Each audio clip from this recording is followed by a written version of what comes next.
Okay, it's on. This is an experiment, my first multi-person conversation. I thought it would be good to start with who we are, because I forget to say that, and why we are here. And I might as well start. So I'm Julian. It doesn't actually say so on my channel, so if someone wanders over, they wouldn't know. I forget that. Um, and I have a channel where I'm trying to talk to people who will improve me rather than it being focused on improving the world and straightening the world out. My focus is on improving me, on learning things. Of course, I think the audience will benefit too. Otherwise, why are they here? I'm focusing on an experience more than facts in some way, just the experience of being involved in these sorts of conversations where we can be direct and yet utterly, I could say polite, I could say respectful. You can pick your words. And so I'm talking to both of you. I have talked to you individually about sex and gender things. And then when you tell us about yourselves, you can go into a little more detail about that and how you see it. But I think that'll do for me. So, Daisy, you want to go next? Sure. So I'm Daisy. I have a YouTube channel where I have over the past 6 years probably talked about a myriad of different things, mostly surrounding sex and gender and my experience with it. But I've also had a lot of other fleeting interests like religion and philosophy, cultural politics, and things like that. And I have been detransitioning from being a trans man for about a year now, a little over a year actually. And before that, I was trans from ages 17 to 22. So yeah. Okay. And Artemis? Yeah, so my name's Artemis, and I as well also have a YouTube channel that has only been up for the last couple of years because my particular journey of self-exploration into, as it relates to being transgender, I guess, only just started a couple of years ago. Came out rather late in life, I suppose, as opposed to maybe the usual narrative for transgender individuals, which might start much, much earlier in life. And on my channel, I tend currently anyway, just to discuss my particular experience with being transgender, my thoughts on social issues, usually things that I experience.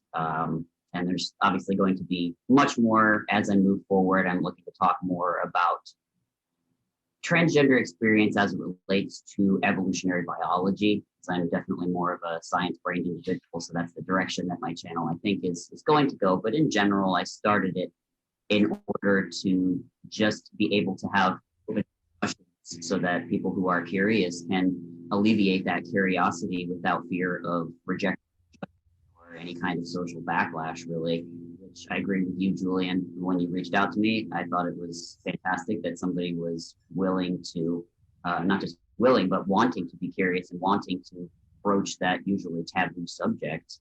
It was very exciting to me, and I think that we need more of that in general in society to cure a whole lot of awkwardness and maybe other problems we can't even foresee right now. So, yeah. Okay. So then the question is, why are we here exactly right now? And I'm hoping we'll be able to explain why we're here, because to some degree it was me just getting excited about the fact that I thought it would be interesting for the two of you to talk and for me to hang around and maybe say something interesting or not. So from that point of view, I did list some of the things that I had in mind, and then you can add to them maybe, is that there were things that I thought the two of you might want to talk about specifically, because you, Artemis, had seen my first video with Daisy, and you had some questions or comments about it that I thought might be interesting. I thought it would be interesting, and I need to make this point. It might seem oddly explicit, but I think I need to make it for some people who are less accustomed to the subject, because you are both biologically female. You have both thought about and done things about what I'll call gender dysphoria. You can correct me along the way if you'd like. And you've ended up at the moment at different points. So at the moment, you, Artemis, have landed on a male masculine presentation, and that seems to be working for you, whereas Daisy tried that. It had some benefits. Didn't ultimately fit the bill, and has returned to presenting, to looking like, acting. I'm going to tie myself up in knots as a woman. So I thought it would be interesting for the two of you to talk, because maybe I just haven't looked in the right places. I haven't seen that sort of a conversation on YouTube, and what I have seen is videos saying how to tell if you're transgender, how to this, and it's like it's an absolute thing that people will, like, they are this thing, as opposed to they have a particular problem they're trying to fix, and who knows how long it will take or where it will take them. And so from my point of view, in a sense, I want to just view you as people who have been trying to address similar but perhaps ultimately utterly different problems. And it's not like I see you absolutely as being where you are going to be for the rest of your life, which is just a personal choice. You can take it or leave it. Anyway, so for your parts, why are you why are you talking today? Starting with Artemis. Yeah. So being fairly new into this self-exploration and into transgenderism, and also being somewhat introverted, I have not had a chance to actually talk with somebody else who has had experience with transgender. So especially to have done it for a longer period of time than me is of great interest to me. We'll just put it that way, to get their perspective and to bounce my own ideas and my own thoughts, my own musings against somebody else that we have landed in completely different places. It is still useful to compare and contrast with somebody who has at least thought down a similar path, or rather has, mused on the topic before.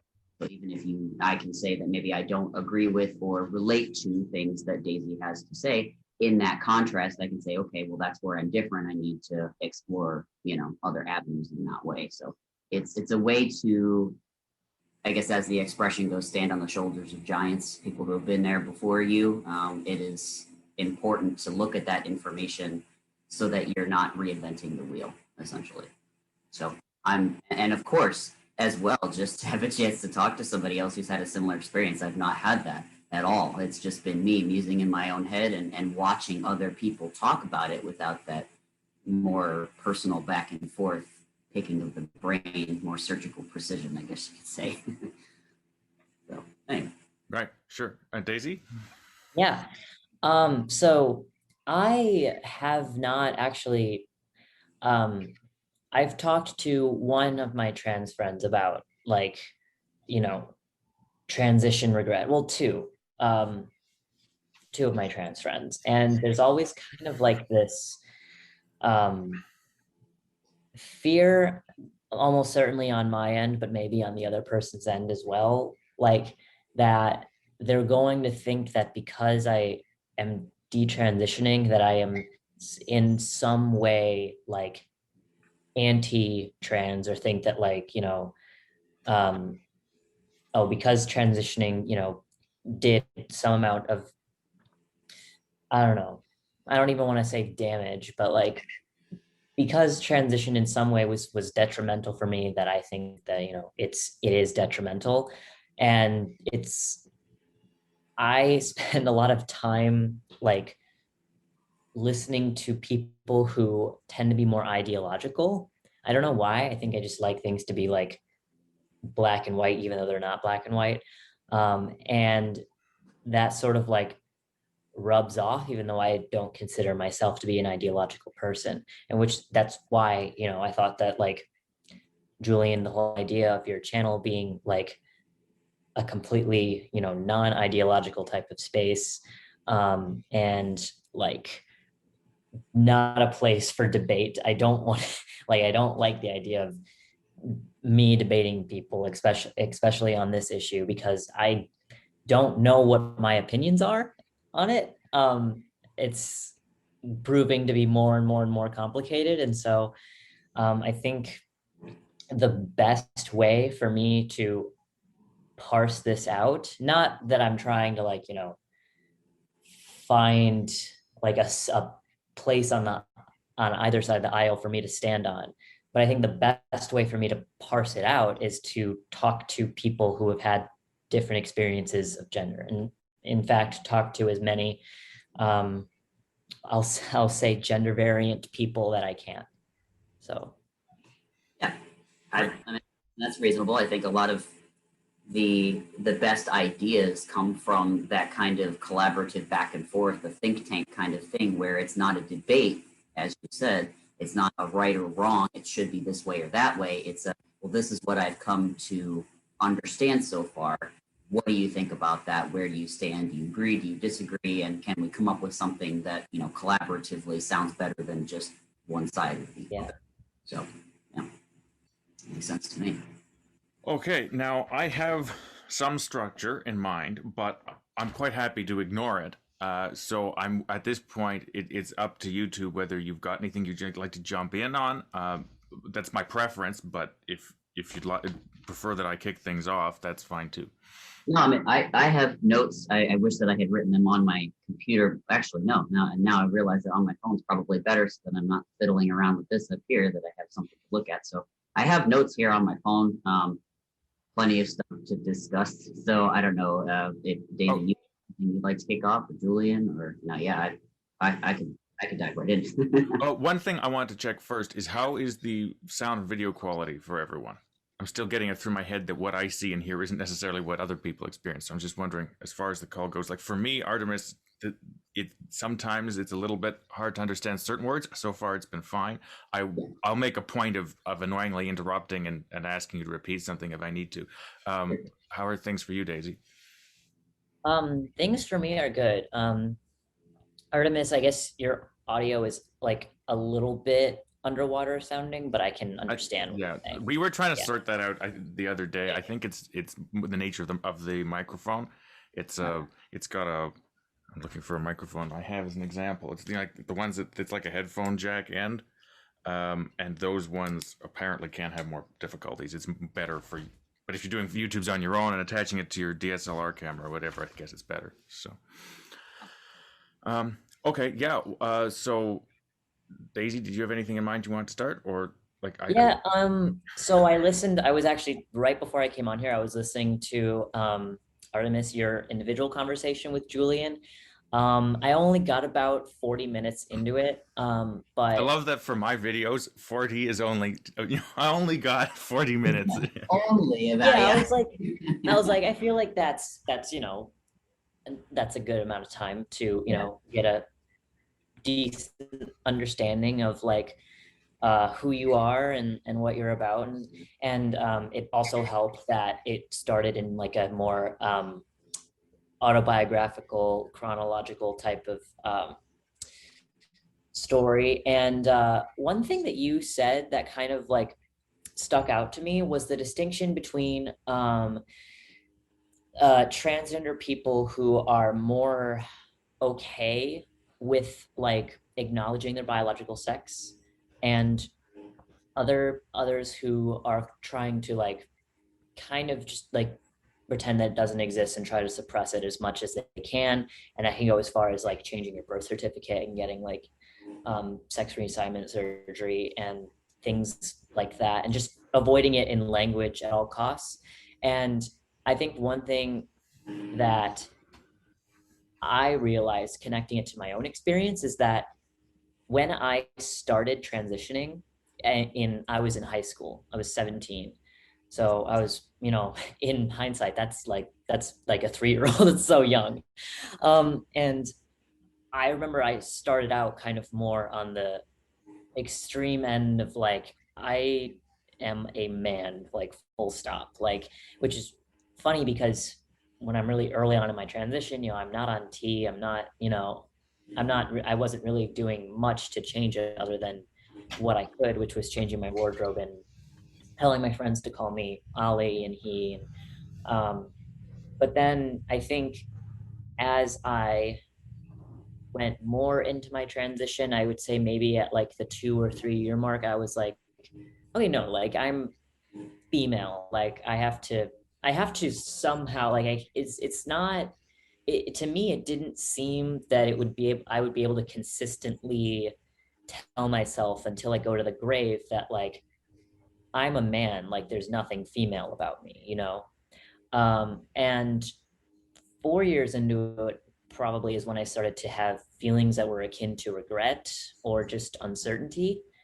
And then I think what I was trying to do was really try to change my framework just as someone who essentially like was female.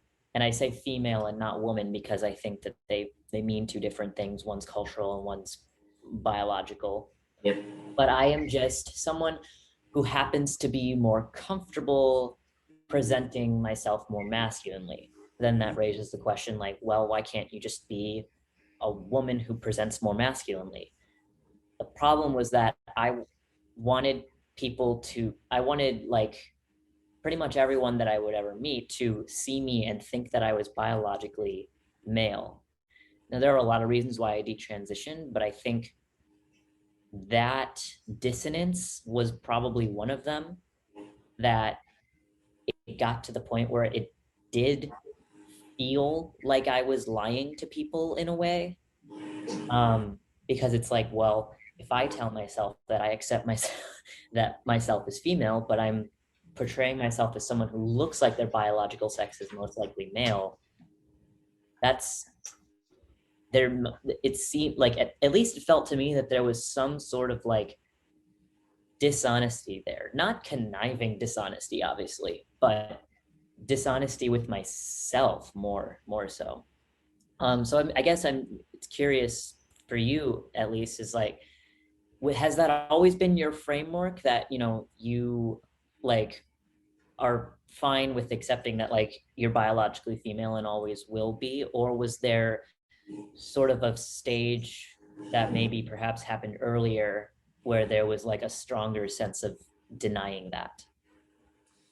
Yeah. So all that's great reflection, and something that is actually going to bring up when Julian and I discussed about having watched the first interview with you.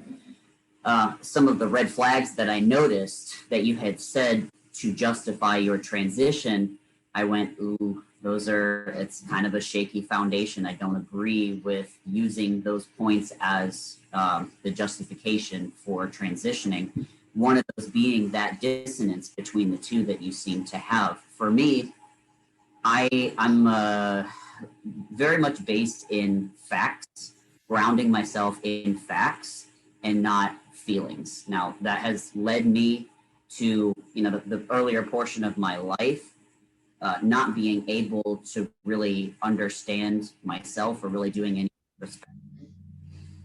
But it also allows me to recognize things very distinctly as they are and then move forward from there. So I have always recognized that, yes, biologically female. I've never, at any point in my life, as far as I could tell, had a thought of, no, I'm trapped in the wrong body. This isn't right. And I've been able to, okay, yes, while I'm biologically female, let's go one step at a time. Okay, what if I just presented as a very masculine woman? Would that be okay? Well, yeah, to some degree, that's fine, but really hate my breasts. Like every time I look down, it just feels really embarrassing and awkward, and they do absolutely nothing for me sexually, socially. I'm always hiding them.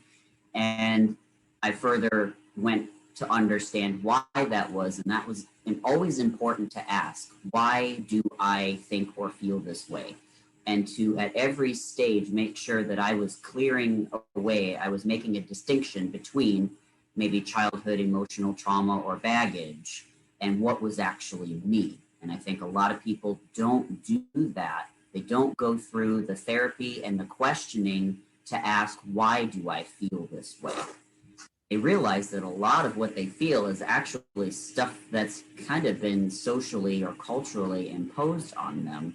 And they make these decisions subconsciously based on that. And this ties a little bit back into evolutionary biology, where as social creatures, it was a matter of life and death. If you were not accepted within your group of people, you were too weird for the village, they're going to boot you out. They're going to ostracize you. So to some degree, you have to conform to these roles that are set within society, or you're going to die. And that's buried deep in our brains, but we don't think about that day to day because that's not a reality that we live. It's just something that's really deep within us. And unless you take the time to really sit down and think about this, you might just be tempted to go with feelings, which, as you kind of realize, they shift depending on the situation. And that's, it's kind of dangerous. Yeah. So I guess going off the evolutionary point, the environment that I was in high school was sort of more, I guess, I was friends with a lot of like trans and non-binary people, and you know, I kind of knew that like my ideas of like what exactly gender was were a little bit different than theirs were. Um, but it was really like, it was sort of difficult for me to parse that out on my own because as a high schooler, I'm very like heavily influenced by like this group of friends that I had. And I never had like a group of friends, you know, I never had like a group. I always kind of had like a few individual friends who were sort of random, but I had this like cohesive group who we all had, you know, this one thing in common. And that sort of, you know, dictated like how we should feel about other things like politically, culturally. And so I'm not saying that like, oh, they're the reason why I transitioned. They're definitely not. I started, I made the decision to transition and then sort of like became friends with them. But trying to, I guess, hold on to what my point is there. But it seemed to limit my ability to think critically about why I felt the way that I did seemed to be sort of limited, because there was also this sort of like thing like, oh, if you ask yourself why you feel this way with the possibility that maybe you're, you know, not trans and shouldn't transition, then that could be psychologically damaging to you somehow. You know, if you try to talk about, if your therapist, for example, wants to ask you, well, why do you think you feel that way, before they want to write you a letter for top surgery or whatever, then they might be trying to convert you to being cisgender because of ideological reasons, which is, you know, I now understand is a very harmful message to push. But again, I was in high school and there was a big cultural moment too with, you know.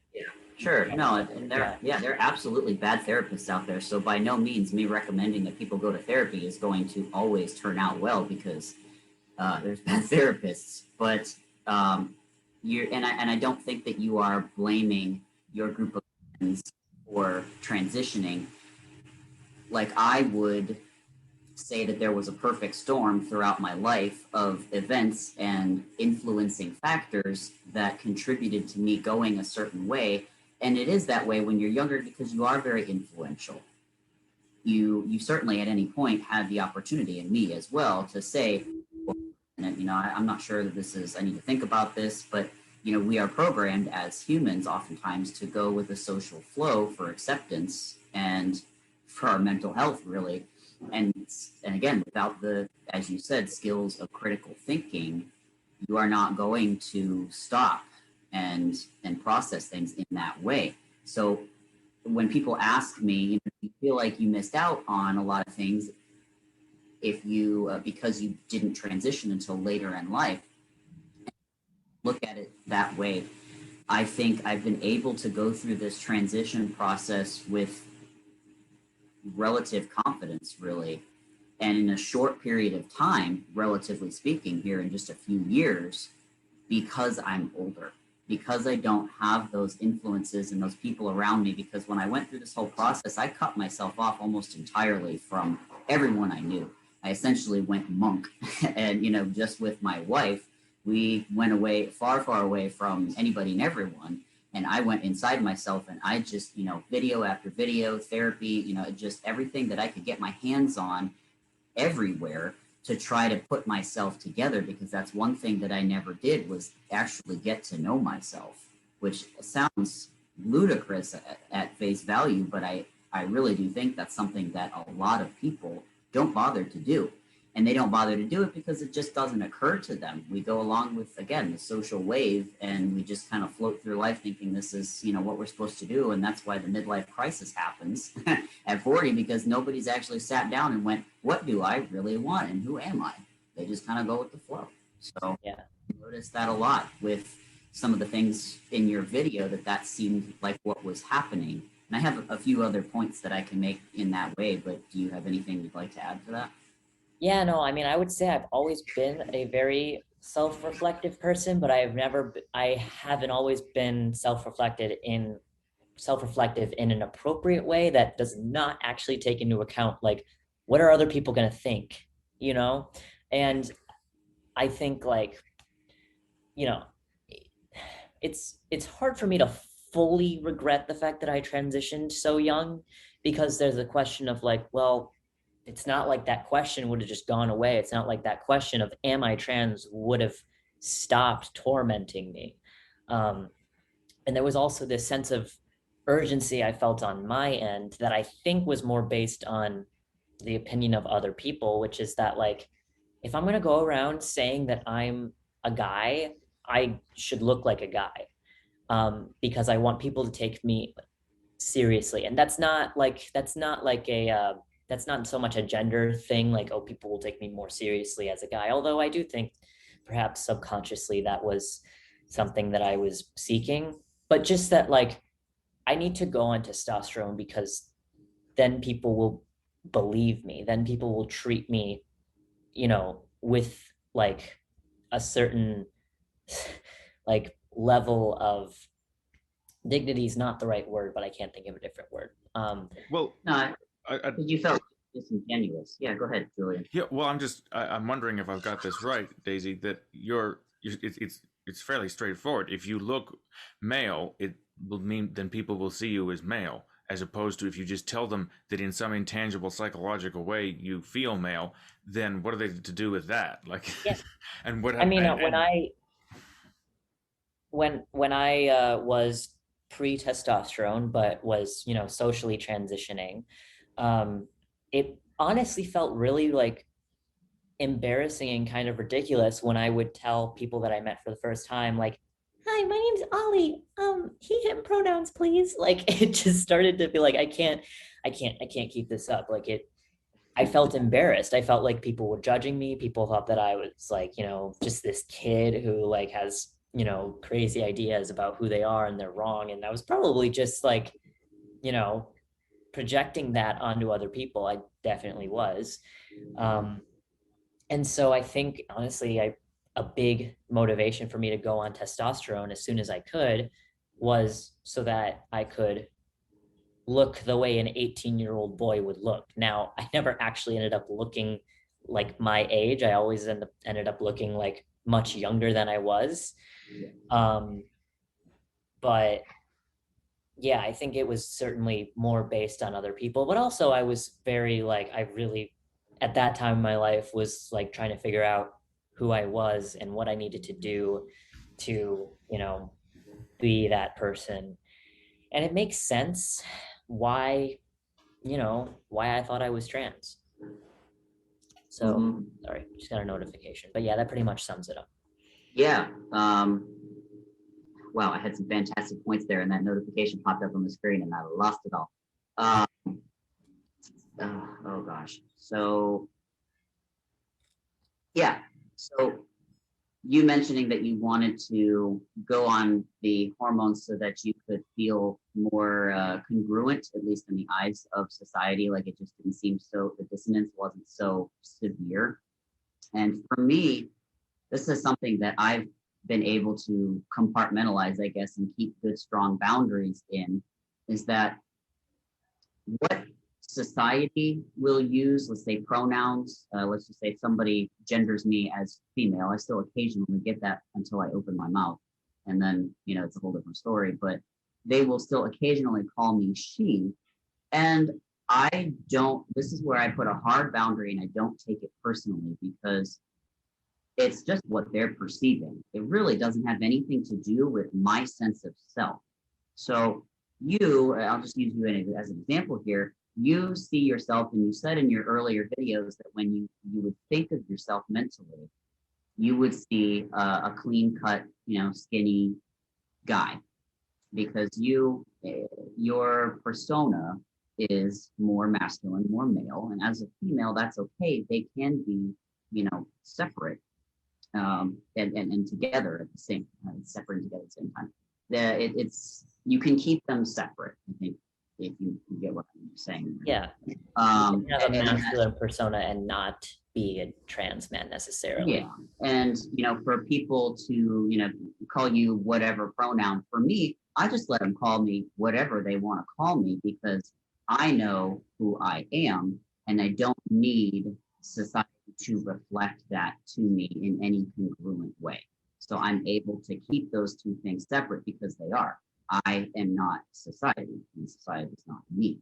Yeah, that's a very healthy way to look at it. And I did really struggle with that when I was transitioning, because it's like, I don't know, I guess it had to do with being just like possibly self-absorbed, but like when I would get misgendered, which happened all the time before my voice dropped, it was like, I remember telling myself like, okay, do not let it bother you, because I understood that it was just their perception of me, and that really, like, it does not matter at all, like whether they think I, have male genitalia or female genitalia. That doesn't matter at all. Don't get mad at them. But the immediate feeling was always just like me wanting to like throw a temper tantrum. Yeah. And I knew I was really like trying to get over that. And instead of,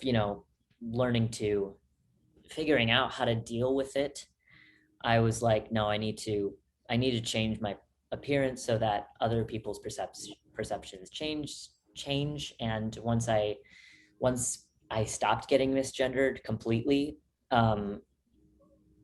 it didn't really like, it was like, okay, well, now I don't randomly feel the urge to throw a temper tantrum at random moments of the day, which is, good, but like, it's not, that kind of actually brings up like the concept of gender euphoria that I am not really sure what to think about.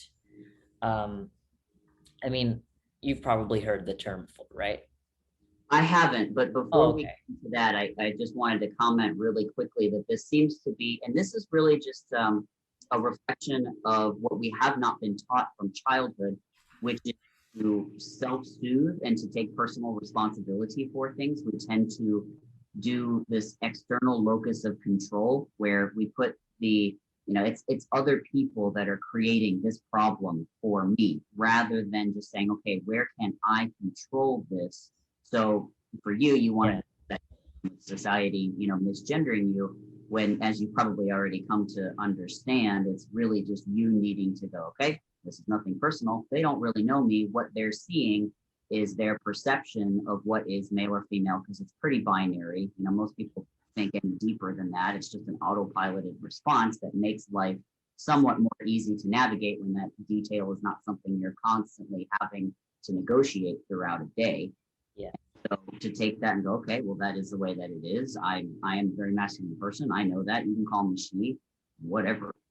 It doesn't matter, which is why for me, because I think I'm so logical and able to compartmentalize everything, and I really can control my feelings to a degree, suppress them. That's just not, I had to actually learn to feel so that I could understand exactly how disassociated with my own body I really was. So I kind of had the opposite problem as you, where I had to learn to have those feelings, and I didn't have any problem saying, all right, well, you can have your opinion, that's fine, I don't really care. But as a kid, I still, cared about what other people thought, not, I don't think quite to the degree that you ever did, which is why you've come to realize you were maybe more impressionable in some of those ways. But as a child, or an adolescent, that's par for the course as far as our evolutionary wiring goes. So, but anyway, about gender euphoria. No, I've not heard of that.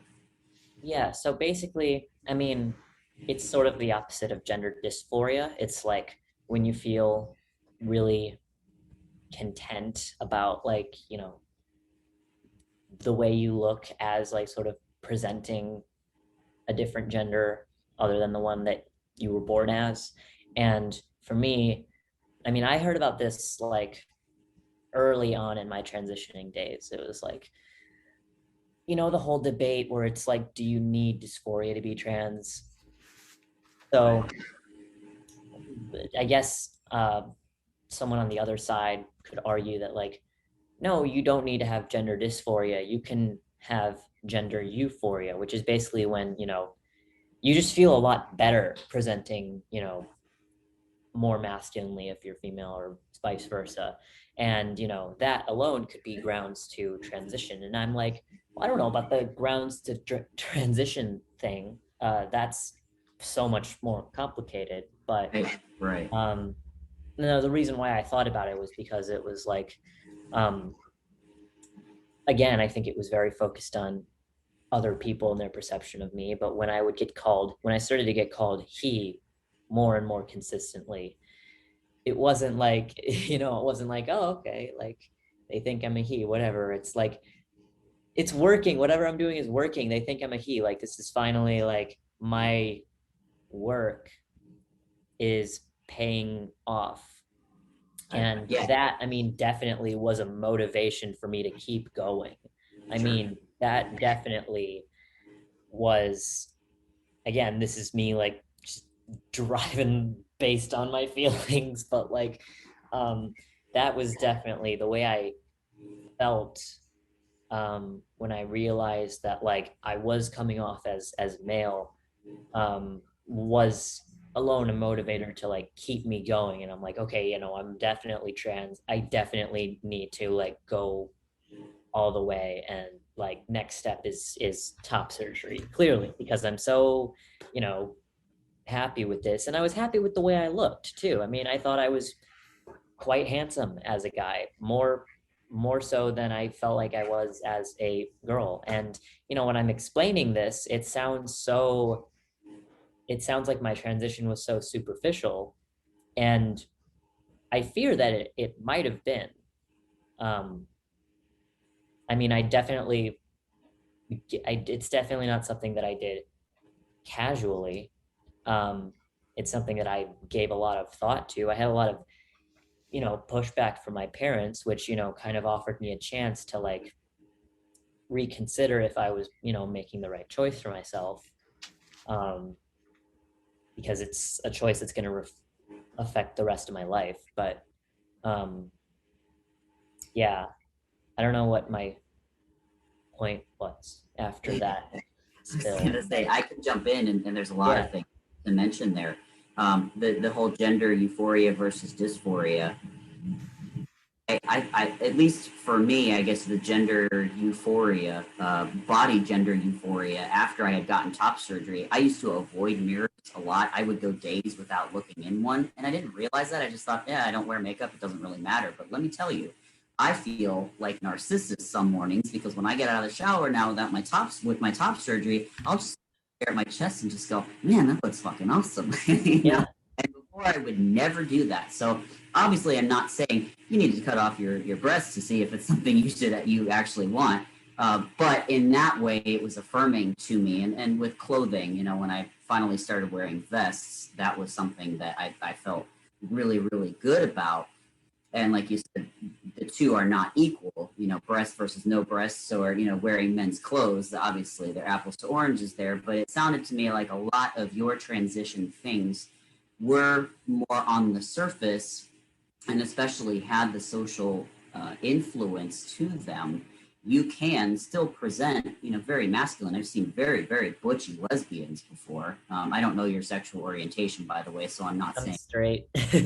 Yeah. So I haven't done that much research. I've just watched the videos between you and Julian. But you can still be very masculine and attract the whatever biological sex partner you want. You may have to look in certain niches depending on what you're presenting as. You can present without doing hormones, without doing surgery, in whatever ways that you feel most comfortable. And there's a therapist on YouTube. I don't know if you have come across this person yet. They identify as non-binary. A lot of what they say as a therapist seems to make very good sense to me. Called Dara Hoffman Fox. I think Gotta so. look them up. That sounds interesting. Yeah, so Dara Hoffman Fox has a video out there. I forget what it's called exactly, but it's on questioning your gender identity. How do I know one way or the other? And this question, I put this in my video of how do I know that I am trans? If you're asking yourself that question, to ask yourself at every point, if there were no other person on the planet, how would I feel about making a change?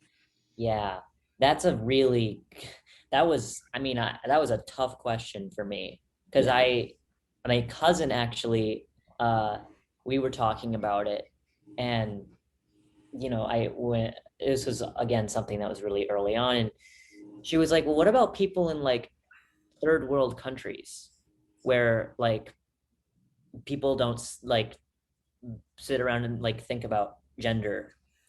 Like, what do they do then? Are they like, can people have dysphoria in, non like like less developed societies like this, where we, parse out the nuances of this? And it's not exactly the same question, but it's kind of similar, and it sort of introduced the question of like, Is am I transgender really doing this for me, and do I really need to do this? Like, if I, because I knew that I like really worried about what other people thought of me. It's not like I was just ignorant of that.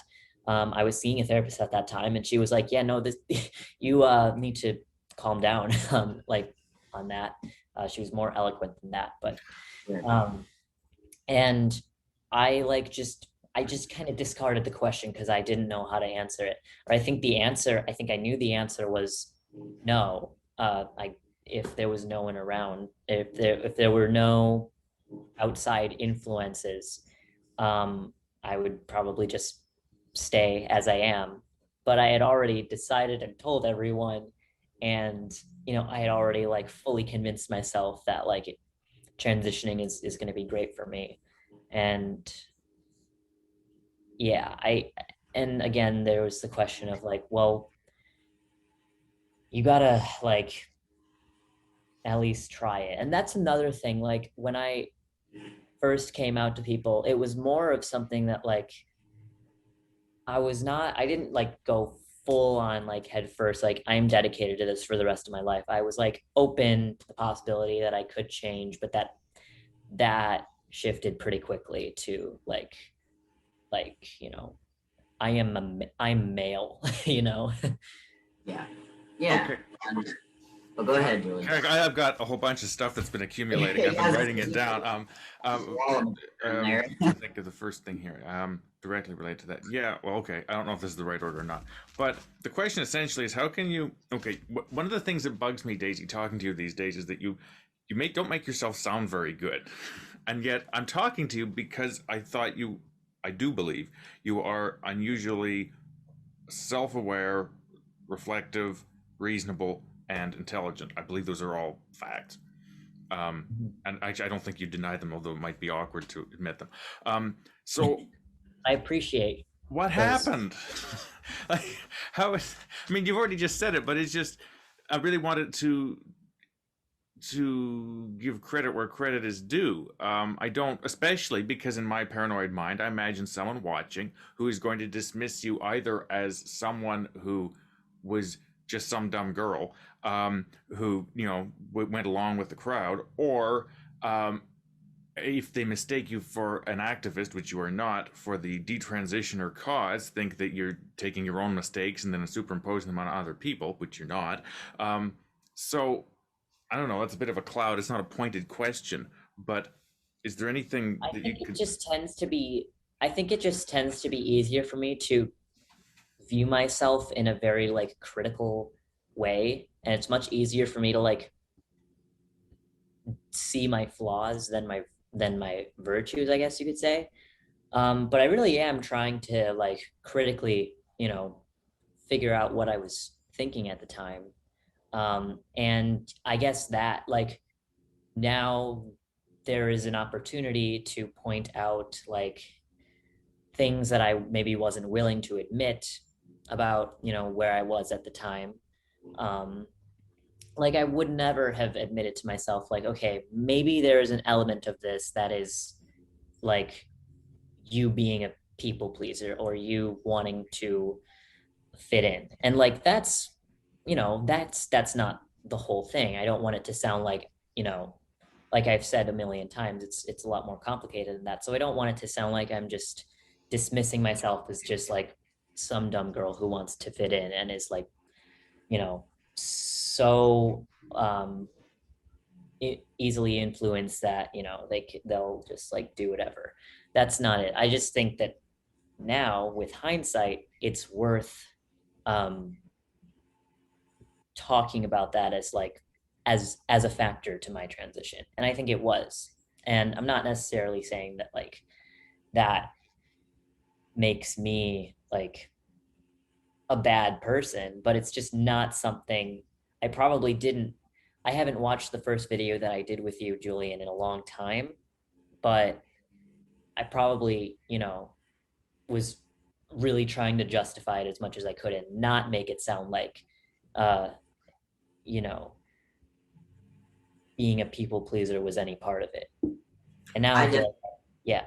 I have something to add here. If anything, Daisy, I think you represent a very large portion of the normal human experience of just questioning your your sense of self, your gender identity, your place in, your role in society, all those things. If you've ever spent any time around children, they do all kinds of things that are what we might see as adults as kind of experimental or questionable, or and it doesn't really mean anything. It's just them bouncing things out there in the universe, trying to figure stuff out. And I think this process goes on for a very large portion of the first part of our lives, perhaps the first 20 years or so, or maybe even more. And what you're experiencing is now more, perhaps more trepidatious, because we have more access, ready access to these medical interventions in a more tolerant, open society that says, oh yeah, sure, all of these things are potentially possible. We just want you to be happy. Try it, do it. And without thinking, stepping back and thinking about, the whole picture, from a Oh holistic. yeah. And especially in 2016, 2015, I feel like that moment of like trans discourse was sort of when that was being introduced. Like, uh I think I think being trans is very, at least it very much was then, uh, was kind of, I guess, glorified and possibly even romanticized, Right. which it really shouldn't be. But it also shouldn't be like, shame on you if you think that you should do this. You're mentally disturbed. Like I I hate the way that a lot of like people who are very conservative, Michael Knowles uh, types. I don't know if either of you are familiar. He's been Yeah. on my radar lately. I really don't like him. I tend to listen to commentators that I really dislike Right. for some reason. But Yeah, he's hacky, and I don't really care for him oh no, much. you did a video on him. Yes, I Yeah, did. yeah, Yeah. yeah, yeah. Yeah, I went toe to toe with him. Whether or not I have the appropriate accolades to do so, I definitely challenged an assertion that he made. Yeah. Yeah. So I don't think it should be romanticized or condemned.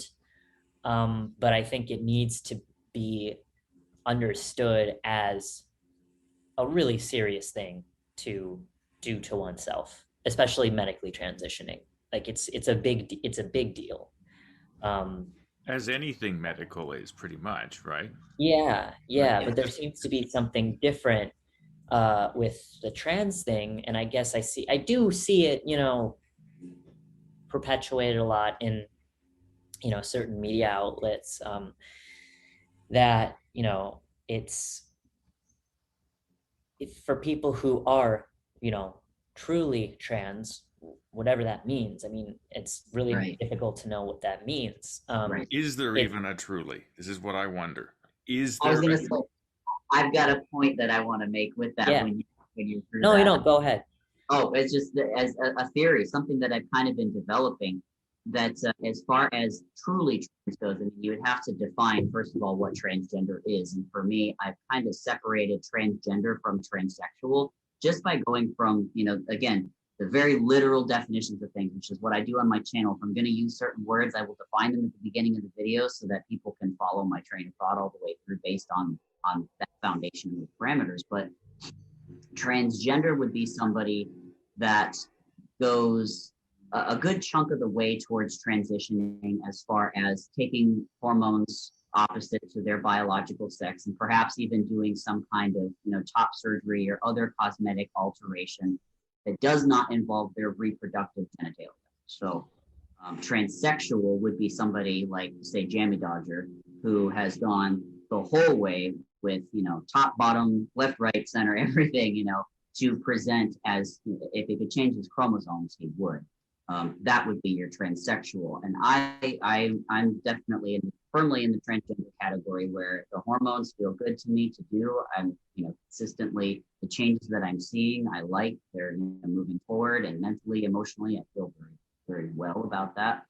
But I've also had the top surgery, so there's been some very serious medical alteration to my biological sex that doesn't necessarily involve below the belt anything there. So for me, I parse those out.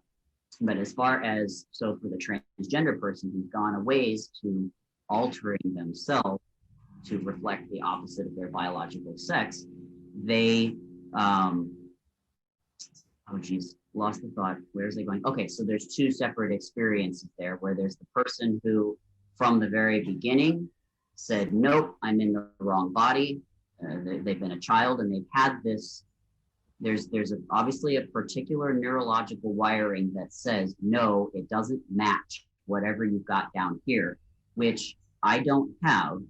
I've had the more subtle version, which is as I've gone through and assessed individual characteristics of the biological sexes. So facial hair, deeper voice, receding hairline or hairline changes, body fat redistribution as far as musculature goes, those sorts of things. I've gone through and assessed at every point, is this something that I want? Is this something that I want? Yes, yes, yes. Okay. And keep going until, no, that's actually not something that I want. And I'm okay where. So I think you do have two distinctly neurologically differently wired people as far as the transgender experience or the transsexual experience goes. And it's I guess it's kind of binary in that way, although there is a spectrum even with Yeah, it. I was actually trying to ask myself, like, is that more of a spectrum kind of thing, or is it binary? And I guess it is, more binary. And I think I obviously fell into the transgender category. Probably even, I think there's more of a spectrum within the transgender area of it, because Yeah, that's what you I'm getting could, at. yeah, like you could just be someone who like just wants to look more butch, and Yes. maybe you won't get like read by other people as male. Like you'll probably still get called she, if at least for me, if I never went on hormones, I would very rarely get called he. It happens sometimes, but they usually thought that I was like, just a little boy, like an Yeah, 11-year-old, you 12-year-old. do look very youthful still, so I can see that being the case. Yeah. And I think I probably just, mistook, well, I didn't really think about it that way. I think the whole like transgender versus transsexual discussion has kind of been like bastardized by like Calvin Garrett types who are like, no, transsexual people are just people who are authentically transgender. And I hate that. Well, that right there, and I don't know how much you've studied about the logical fallacies, like if you're in critical thinking theory, and if you know much about any of that, there are many, many, many logical fallacies. So what people, the straw man or false equivocation, or what he just did with Calvin Guerra, it's called the no true Scotsman, where they will make a reference by using the words real or genuine or authentic, and they don't actually define what that is. It's just what their idea is, and then they hold that up as the argument as if it is doctrine, which it is not. Yeah, and So, it's really easy to convince people that way. Yeah, exactly. Especially if you don't define it. It's like, well, I mean, I care about the truth and, you know, what is authentically real. Yeah. And, you know, this person somehow is very persuasive. Yeah. I never thought he was very persuasive, but Yeah, a lot of people do that. Right.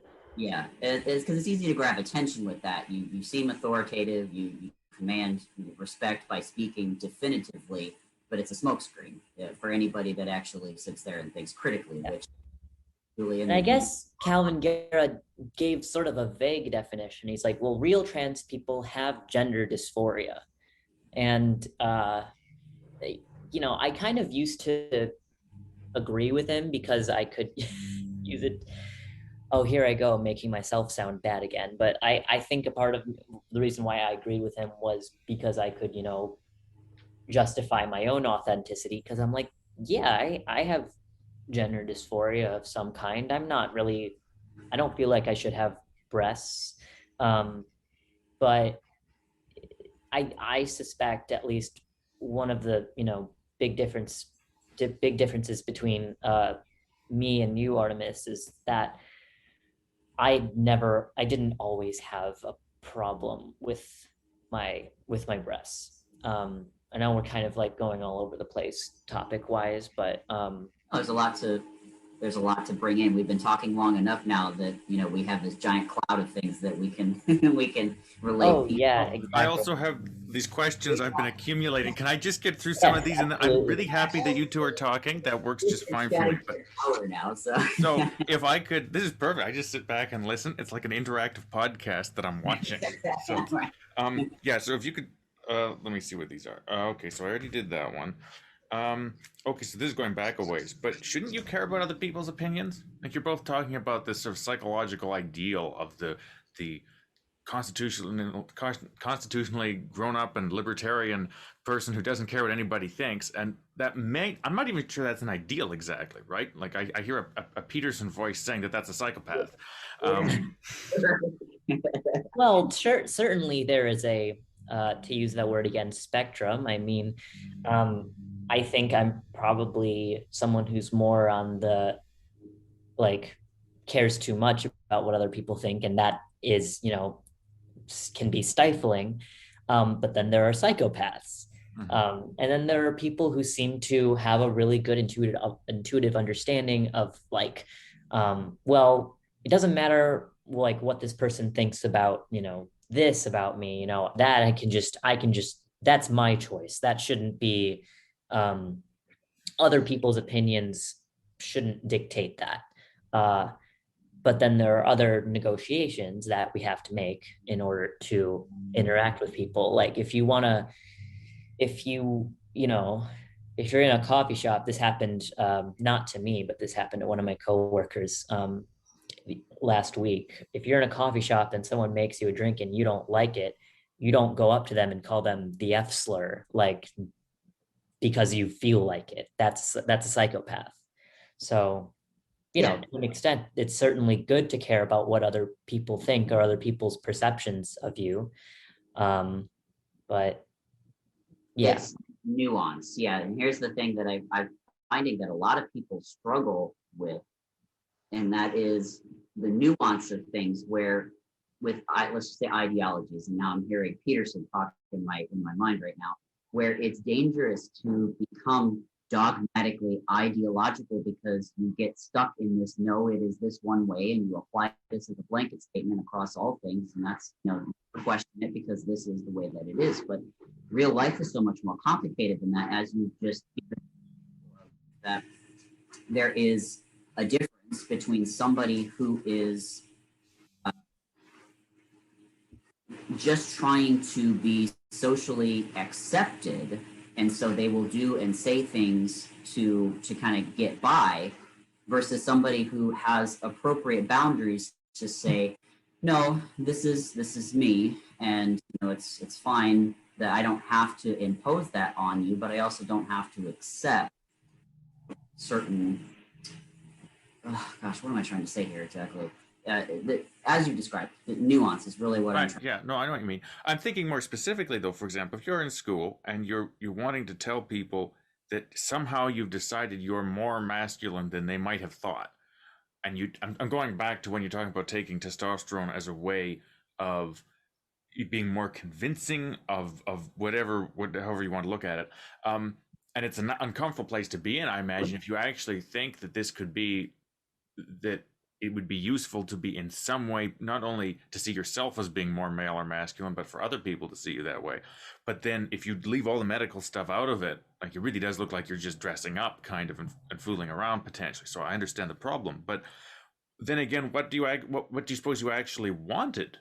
And even for both of you, you could think of this to some degree, because I'm trying to understand how much, especially now, what if there was maybe there is, I don't even know what I'm talking about. What if there was a trend, rather than to the extent that there's a trend of transition and trans stuff?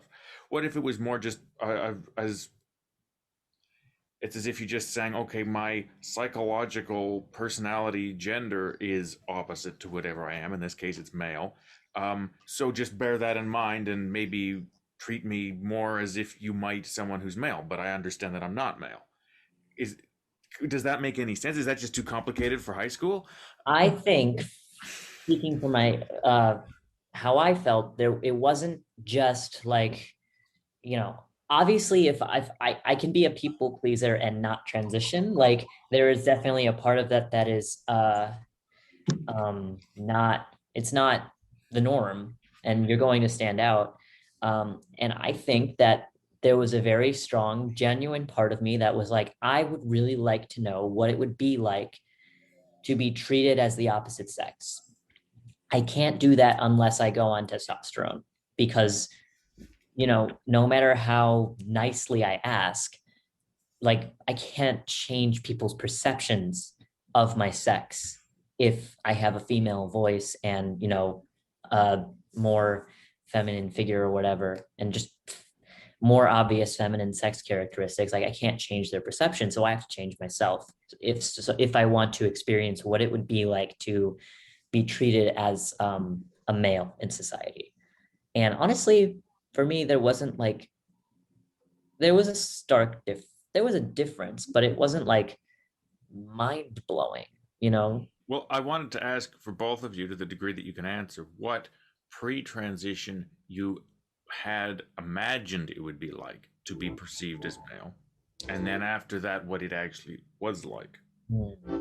Noting too that it's not like you necessarily looked. And I don't know how day to day how effectively you were able to get people to see you that way either. So and it's not like you were the most masculine male looking person you could. So it's not like it's a perfect test in any way. But I'm just wondering for either Yeah. of you. Yeah. I mean, for me, there are subtle things that I have listened to other people who have transitioned talk about that are consequences. Again, I think of just a deeply ingrained response between men and women that come from an evolutionary biology perspective. The gender actions that are as a result of that holdover from thousands or millions of years ago, probably thousands of years ago.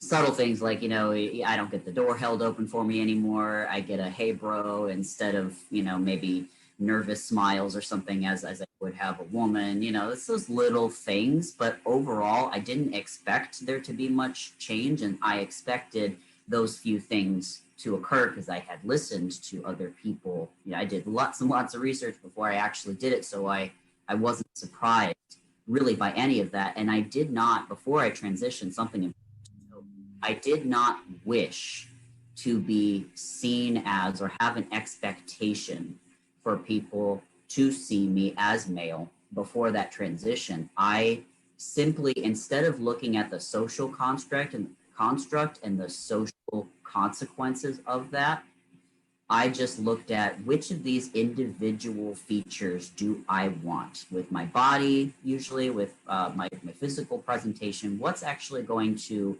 make me feel better, more aligned within myself. So again, I wasn't looking at the social consequence. Like, I want people to see me as male. I want to be treated as a male. I want to have more respect, because I did get that issue as a female in a lot of male dominated things that I did. I would very often get surprised or outright ignored because they thought, oh, she's a woman. She's not really supposed to be here. I'm not expecting. Like, for example, quick side story. I think I told you about this, Julian, when I had maybe I did, maybe it's somebody else, but I used to hunt with my dad a lot. So I went into an outfitter shop, bow case in hand. My bow went up to the counter to have it serviced. And I was standing there for several moments. And the guy behind the counter saw me, but just kind of, I don't know what you're doing there, really, until eventually I kind of made more aggressive eye contact and just kept leaning in and say, hey, I kind of need help. Oh, you need help. And then the next question, is that yours? Yes, it's mine, and I need you to help me with it. And, that I could have internalized that and went, man, this really sucks. I wish, in my male-dominated things that I'm usually doing, that y'all would take me more seriously, and transitioned as a result of that. But I just recognized that is just a social stigma, a social consequence that I wasn't trying to get to change. I was going to just have to deal with it my whole life if I stayed presenting as female. It just is what it is. Again, for me, it was more about the little things along the way that testosterone and top surgery was going to help me individually, just me, feel better. I added a point to something that you were saying, and I forget where we started with that. Well, I was talking about comparing what you, how you might have imagined you'd be treated versus how you actually were, and so on. I wonder, in that situation, though, just to be difficult, is it possible that in those male situations, to some degree, you actually weren't, there were some key male behaviors you weren't exhibiting? Like, is it possible, like the proximity to the desk, or eye contact, or like the way you tell it, you're pretty sure how it played out, and I basically trust your analysis, but I'm just wondering. Yeah, I had always been told that I was very, very confident and assured and bold, and just very stuff that they didn't expect for a woman. But I really do believe that it wasn't the behaviors per se so much as it was my physical presentation, that people are, again, on autopilot, just what you're, okay, that's a female because, all right, I never wore makeup when I went to these outfitter shops, but okay, I've got longer hair. I'm 5'4", 5'5". I weigh 120 pounds soaking wet, obviously female in a lot of ways. And I think that's just, what they saw. It didn't have much to do with my persona, because I don't know, I've always been told that I just had a very masculine, bold presence. So, but hopefully that answers your question. Okay, yeah. Now I'm trying to remember, Daisy, did you have anything as far as things you were expecting? That's because actually you gave me the idea to ask the question. Was there anything? Yeah, I mean, a lot of the things that I was expecting actually were accurate. They proved to be true. Like, men were more friendly with me. They were more quick to approach me and like talk to me and try to be friends with me. As with looking more male. Yes. Okay, that's interesting. Yeah. Well, I mean, what they would talk about was very different. They were more open with me, I think. Certainly, yeah, that makes perfect sense. And when I was actually in those situations, when, like, let's say a new coworker or something who was, more masculine will come up to me and talk to me about, girls or just their life or whatever, not even necessarily like stereotypically masculine things, but I would get so nervous because I was like, they don't know that I'm female. They have no idea. Right. They like, I can't really relate to them. And that was another thing. Like, I felt like I couldn't relate to men the way that men relate to men. I felt like I've always been sort of psychologically a more feminine person. Like I'm more interested in people than things, and more focused on relationships and like, talking about things rather than doing things. Just, subtle things like that that are considered like more psychologically feminine. But women didn't see me as one of them exactly. Even if they knew I was trans, like I was sort of in this weird gray area. So it started to become very isolating for me, because I couldn't really relate to guys or girls. I could relate to trans people, but then whenever I would have trans friends, I would just come to them with all of my like, I don't know if this is the right thing for me to do, man. What am I gonna do? Like, yeah. Um, but no, I mean, I think a big difference with you, Artemis, is that you asked yourself like, what do I want to look like physically for myself? And I was like, I don't know. I guess I didn't really like. I mean, I'm sure I asked myself that, but I don't think I gave it maybe enough thought. I was happy with how I looked again. I didn't like how like, I didn't gain very much muscle, which was like a bit of a bummer. But like, I'm just a small person that like testosterone is not going to make me like look like a normal like cisgender 20-year-old guy. Right. But That'd be funny if it did. Like if you end up looking like Popeye or something. Like just yeah, but it also wasn't entirely focused on, other people's perceptions. I think for me, it was like, I think I can embody a male persona better than a female persona. And then it's like, well, what does that really mean? And that's when you start to get into, I guess, more, I guess you could say, superficial reasons, that I would not have wanted to call superficial at the time, but sort of were.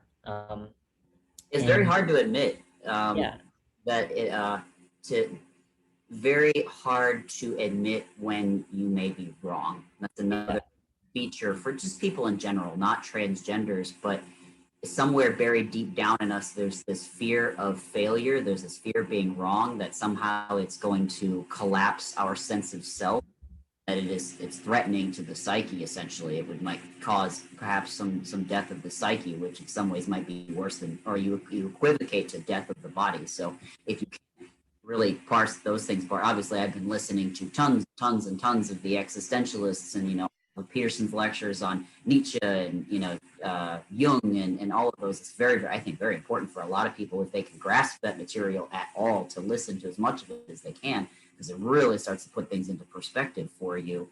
That there's a lot that you don't realize is going on, in the background of your mind, that's the surface there, yeah, driving your thoughts and your behaviors. So it's, fear of being wrong, and to just admit, nope, this is not for me, this is wrong. And, society might think I'm crazy, but this is why it's important to talk about these things, because I do think everybody's had these experiences. And the more you talk about it, the more you admit it, it's okay. yeah. And of course, it wasn't entirely superficial. It wasn't just like, I think I'd be hotter as a guy. I think I'm gonna transition because I just think I'd be like hotter and more people will like me. That's not it. It stems from an entire childhood of feeling like there's something wrong. I'm like, I do not fit in at all. I am a black sheep, so to speak, and I don't know why. I just feel like I cannot relate to other people the way that others relate to other people. And there were like, I was the kid who was like always trying to like self-diagnose, like, am I autistic? Do I have OCD? Like, what? There's something bubbling beneath the surface that is like, that's like wrong, and is like making it so that I can't fit in and like talk to other people. I've had really, really bad like social anxiety. It's like not nearly as bad as it was, but like, you know, I think vaguely there was something that had to do with like gendered behavior that became much more apparent in high school, right? When you start like, you know, dating and figuring out like what your sexual preferences are, and how you want guys to see you, right? Um, and so that just kind of exacerbated it and combined those two things. One feeling like this vague feeling of not fitting in, and these like really intense gender roles, which Julian and I talked about. Gender roles in high school seem to be much more like binary and uh, socially expected to be enforced. It This just makes part of sense. this Yeah. part of my homeschool bias and prejudice is that I'll just say Yeah. that school wrecked everything. uh, but yeah, there was something I was thinking. Oh yeah, so yeah, one thing I meant to do that we didn't do is just at the beginning do a little run through of each of your biographies, like the 5 minute version of our 2.5 hour Yeah. conversations. But for the sake of what you're saying right now, because it started, you almost did have the 4 year old experience. Um, not to the same, which is striking. Because Yeah. I did wear dresses to a certain degree, but that was just dress up. And but it's I do not understand having that much of a sense of oneself or how other people would view them to even do that. But that as you're saying, like, there is actually something you've been trying to figure out. It's not like it's just all society's fault or your social interpretation. It's whatever it is. It also leads into a couple questions. One is, and I don't want to make this the Analyzing Daisy show exclusively. I've got some questions for Artemis too.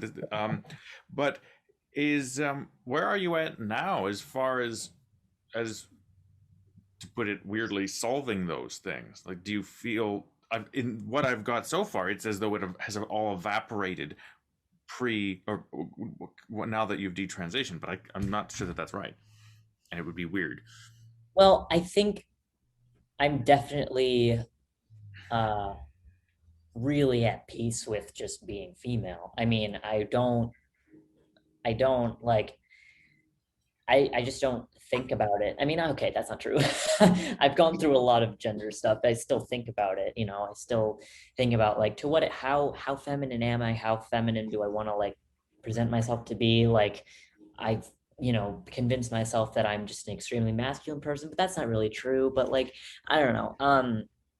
But it's like with like my femaleness, I have no problem with my femaleness, and like with people seeing me that way and with seeing myself that way at all. But going back to I guess the like the 4-year-old feelings type of thing, it's, you know, it's hard for me to remember my thought processes at 4 years old. um, but I do remember saying verbally, I want to be a boy, and even thinking like I want to be a boy.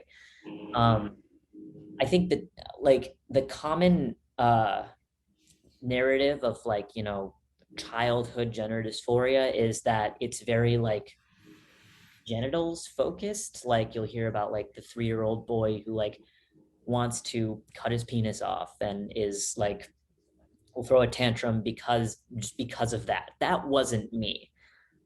It was never, I never had a problem with that part of my body. Even when I was trans, really, I didn't.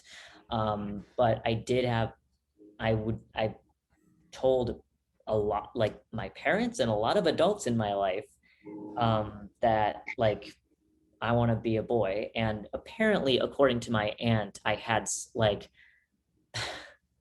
I had some kind of weird fascination with penises. I don't know.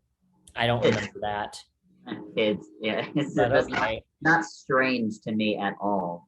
The amount of time that I've spent around children. Yeah, yeah. But I don't think that had much to do with it, because it was more of just like I don't know. I don't know why I wanted to be a boy. From such a young age. You know, the actual origin of it, the actual like, you know, my mom's the type to be like, well, you must have had some kind of trauma. It's like, Mom, you know that I haven't. Like, You were there, yeah. yeah, you were like, you were with me the whole time. Like, but she's like, no, something must have happened to you. I'm like, I don't think so. I think I just have a like weird psychology. Yeah, just a wiring as far as I'm concerned. Yeah. I mean, we don't even know the half of what goes on in our brains, or exactly how it's wired, what it does. I mean, we're hardly on the just on the frontier of beginning to understand all that. So, I mean, it makes sense to me that it would just be endless, infinite possibilities of things that you could experience within your. Yeah. It doesn't even necessarily, if I did experience something, it doesn't necessarily have to be traumatic or like sexual trauma. It could have just been like, I don't, I don't know, some moment. I can't think of what moment it would be that stuck out in my head and was significant to my 3, 4, 5 year old self or whatever. I'm not really that interested in like digging back and trying to remember. I don't think I even am capable of remembering something like that, but I'm not really interested in it anyway. It's just kind of how things were for me psychologically.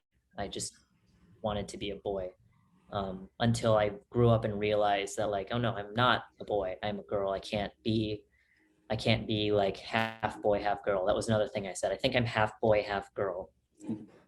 That's not physically possible. And at the time, early 2000s, not socially possible either. And also not uncommon for a lot of kids to say too. Yeah. Yeah. My parents just kind of have to be like, all right, kid, figure it out. Well, I mean, questions, do our best, Yeah. So at this point, is there anything, and I'll turn this to Artemis in a minute, anything that about the way that people interact with you that seems to be gendered, so to speak, that you wish was different? Like, I don't get a lot of a sense, other than maybe some expressions of masculinity from you, Daisy. But, and I'm just wondering, is there anything, put this, what would I have to do to irritate you, that would, in a gendered way, like what would, are there still things where you'd prefer to be treated in what you might think of as a more masculine way, or is it anything, like, where are things at now? Are you asking me or Artemis? I'm asking you. Oh, sorry. Go ahead. I haven't really noticed anything. Like, I don't feel like people take me less seriously. I don't think that people like respect me less. I mean, I haven't had an experience like that yet where that was, super obvious. I'm also not 100% sure how people are perceiving me all of the time because I have a very deep voice. Some people some people do think that I am a trans woman. Like there are people in my life who have known me for a while, but don't know me well enough to know that I was trans and am detransitioning. All they know is that I was Ollie and now I'm Daisy. So most people would be like, okay, she is a trans woman. She is a brave, beautiful, bold trans woman. Like, like, and it's like, I'm, I'm fine with, I guess I'm fine with that. It's not accurate. There's an element to it that is like, um,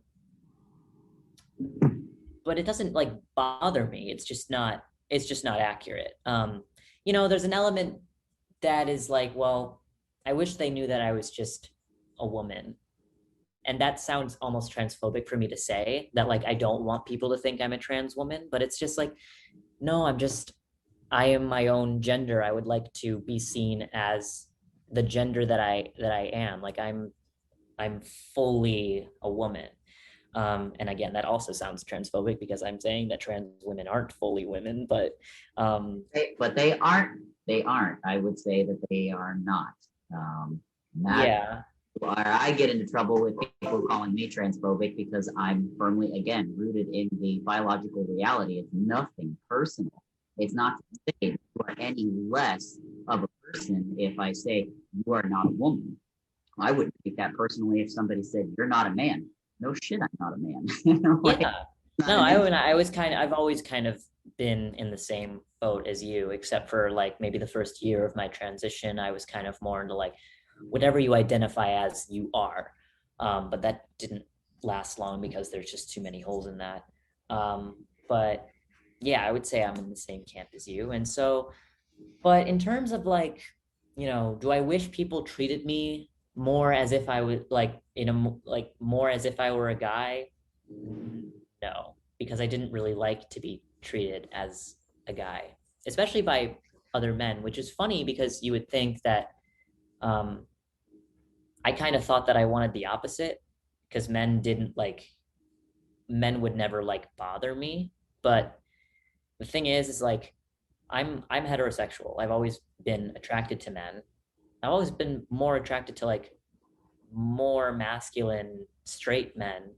And like none of them would like none of them wanted to get to know me or talk to me, or none of them were like showed any interest in me. And I knew that they never would. So I had to just like use dating apps, and I had to be like, hey, I'm trans. If you're okay with that, like let's go on a date. But like, there was an element that was like kind of a that was kind of a bummer. Not that like not that like I wanted, dudes to like bother me and like be creepy. Obviously no one wants that. But um yeah. So to answer your question, Julian, I guess it's no, I can't think of a way that I wish I was treated differently now. Okay, last, anything in terms of how you express yourself that you think is there anything that presenting yourself as male facilitated? That Facilitated like what did it was there any way which it a lasting seemingly substantial way which that was useful for you, that you liked presenting yourself that with things you felt you could say or do, ways you moved, ways you talked? oh, I mean, I felt like I didn't have to censor myself as much. Um, Why? uh, like it's a good question. I mean, I feel I felt this in high school a lot. Like I felt just more stifled with like how much I could interject, or if I had a thought, I was more akin to just keep it to myself. Why? Um, I mean, I guess it probably has to do with a social uh, definitions of gender. Um, like men just tend to be more outspoken, and uh, I guess there was a sense of like, if I said something stupid or what someone would consider weird or even gross, like if I wanted to make like an immature joke, um, I guess I was more worried about like being judged for it when I was embodying like someone who was a woman, which is kind of sexist on my end, but I guess I just absorbed it and then projected it onto myself and others. Uh, I don't know if it is. I'm still working on this. My feeling is that there's something to the the distinctions and the masculine feminine distinctions as they manifest throughout the society that I live in, yeah, that they're not completely just arbitrary or unfair. I think there's something to it. Doesn't mean there aren't excesses and it doesn't bother and no, they're hurt certainly people. not arbitrary. Um, Um, so I don't. I mean, it's your decision whether you're sexist or not. But I wouldn't assume that. no, I mean, I'm not, But even in a little bit, I wouldn't. uh, I um, think you're assuming that there's a negative connotation to that word, which there doesn't have to be. It's not like you are, to be to be sexist, to be racist, to be any of those things. We, as a society, where there is not in the definition, tend to attribute a negative emotional interpretation to it, when really to be any of those things just means that you discriminate based on those features. It changes your. yeah. It doesn't And I mean think for me, sorry. that's okay. Yeah, no. So I mean, yeah, I think by the actual definition of the word, it's sexist. We do things that we are making these discriminations on usually a very subconscious level. And again, it doesn't have to be a bad thing. It's good to be aware of those things, and not allow them to permeate an interaction past a certain point. But that's it. I mean, it can just be that simple. Yeah. I appreciate I, the meaning of what you're saying. I think, from a point of view of a definition, though, it is widely assumed that there's an additional dimension of unreasonableness or unfairness or ignorance, and I think it's so widespread. I would not argue with it. It seems like you're redefining the word when you're going to strip it of that additional layer. But I agree with the underlying point. I mean, something that I have heard is a distinction between discrimination and unfair discrimination. Being discerning versus being unreasonable and so on, like that. Yeah. Yeah, and I think that I sort of absorbed this idea that, like, I think women are more encouraged to be passive and quiet than men are. It's not very explicit in most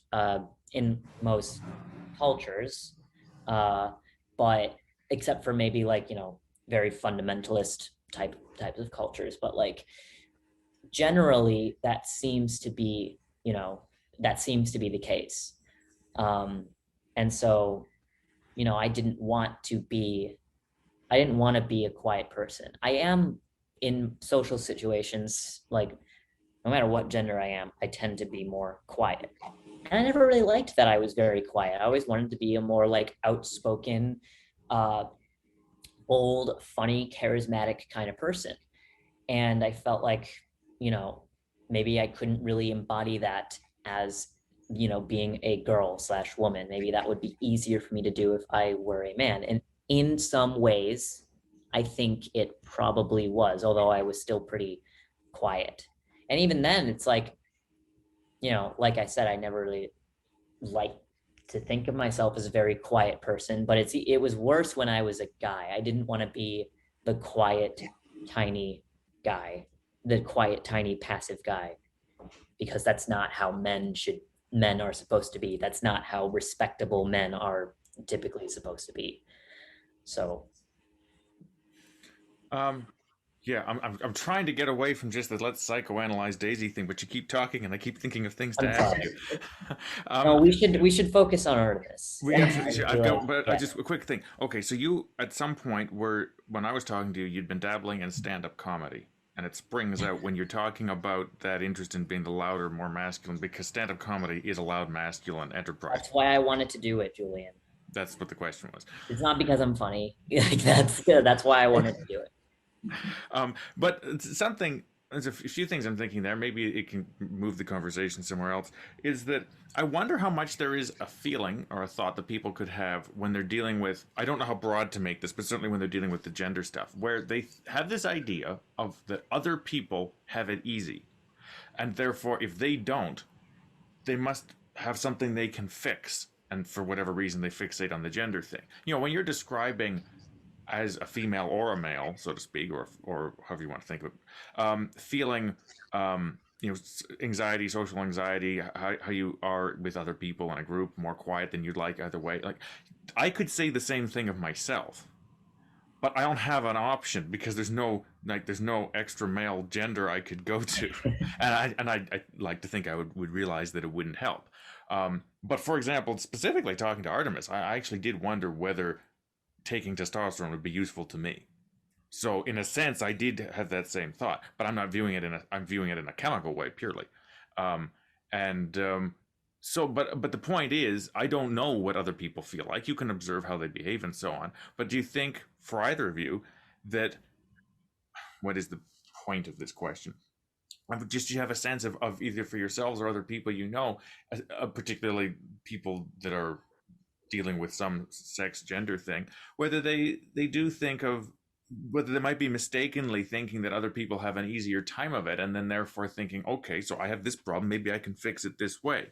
Or do you think, this is how I phrase the question, sort of, do you think that normal people are comfortable? Maybe they aren't. Or maybe it's, okay, let's make it even cruder. Maybe it's an intelligence thing. I'm just going to assume, actually I elevate the whole group, that we're all above average in intelligence. I do believe we are. There's no way I can get around it. But that doesn't make us, that might actually make us uncomfortable.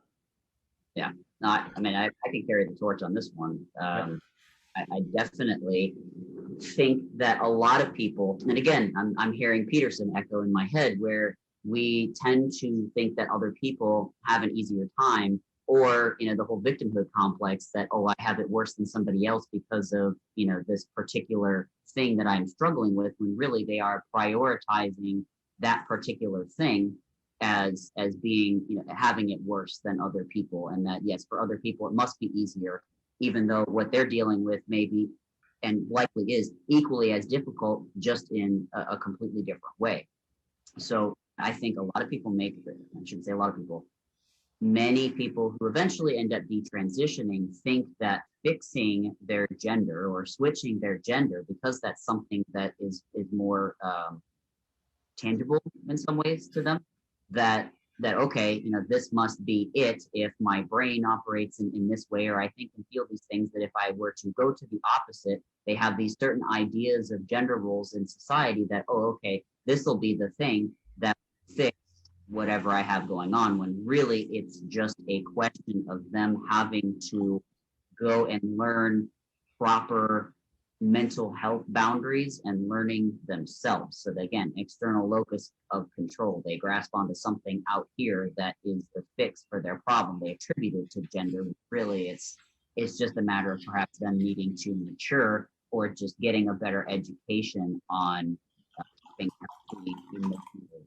boundaries, which most of us don't get from childhood. Right.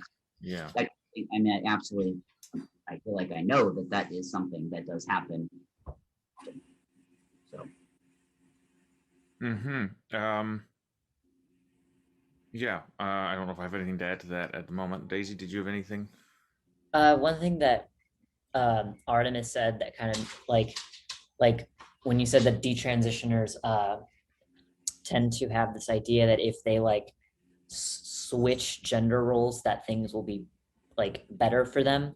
I'd imagine that's part of the reason why a lot of detransitioners end up being rad femmes.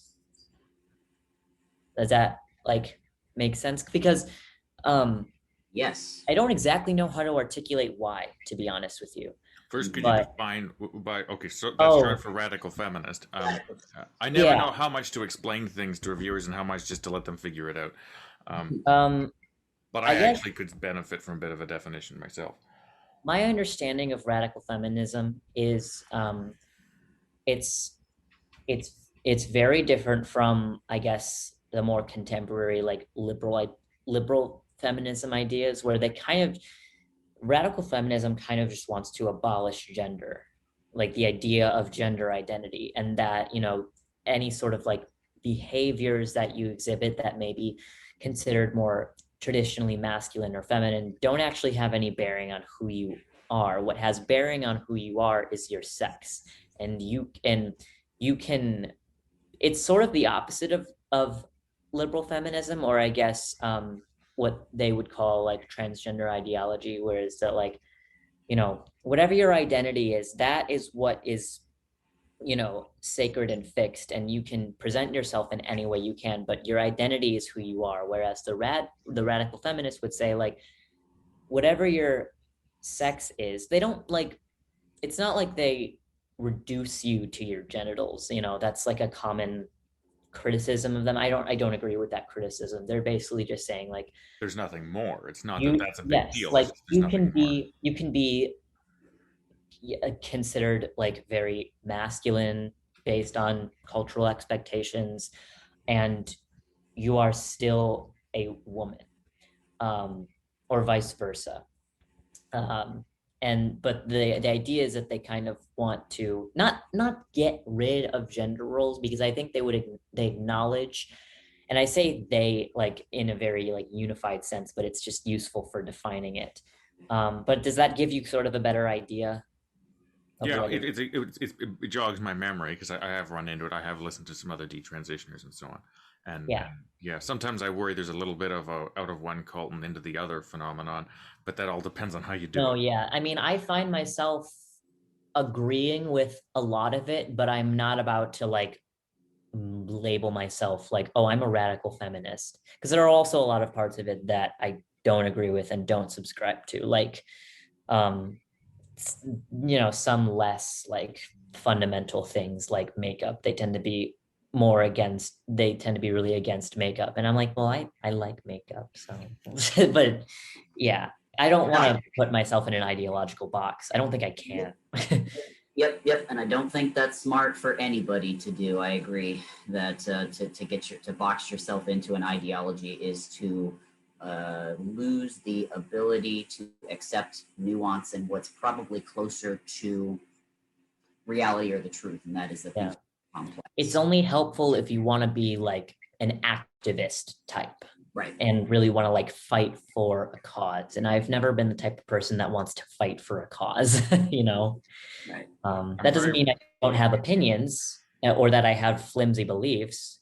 But I do sort of like find myself agreeing with multiple different things. Some of them do happen to be some of them are contradictory, and then I have to be like, okay, wait, what? I don't know how I can believe in two things, like these two things, but yeah. Before we move on to grilling Artemis, just for balance, I'm wondering, okay, it's 1:41 or 1:40-ish. How, any time restraints? Like I could see going, I imagine this going another 40 minutes is my estimate. That sounds good to me. Okay. I'm free. So I'm good. I was surprised and disappointed to find out that I would get tired out doing these things, but I'm doing better now, so that's good. Training. It's marathon training here.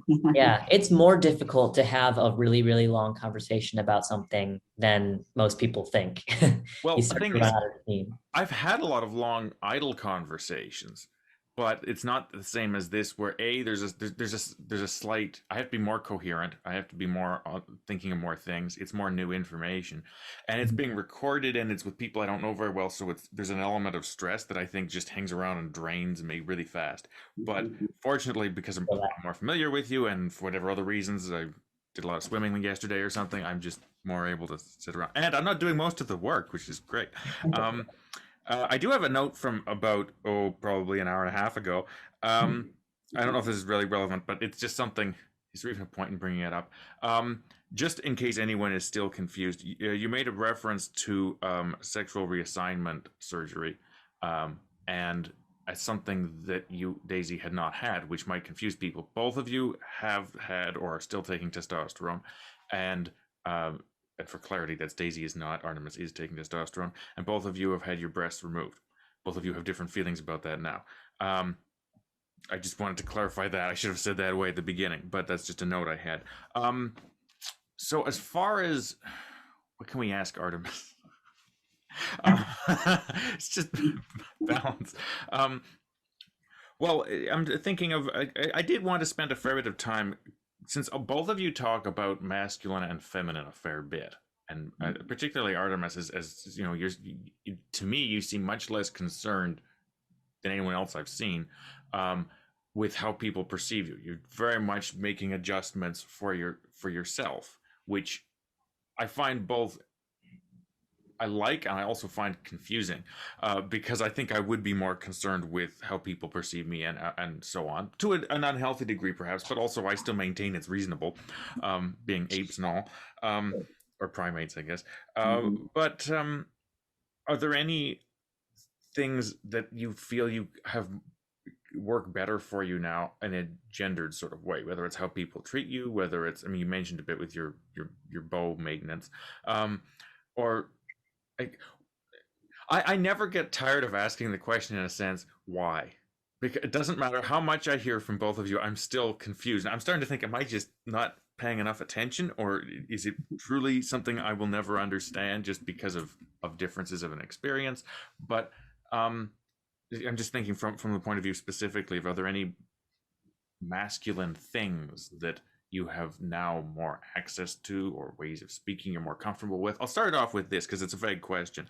I did notice, looking at your first two videos, or at least your second one I watched, which is where your girlfriend at the time, I believe wife now, is injecting you with testosterone. And you say it's more for comedic purposes because neither of you is entirely sure what you're doing. I thought you acted more girly, just to put it bluntly.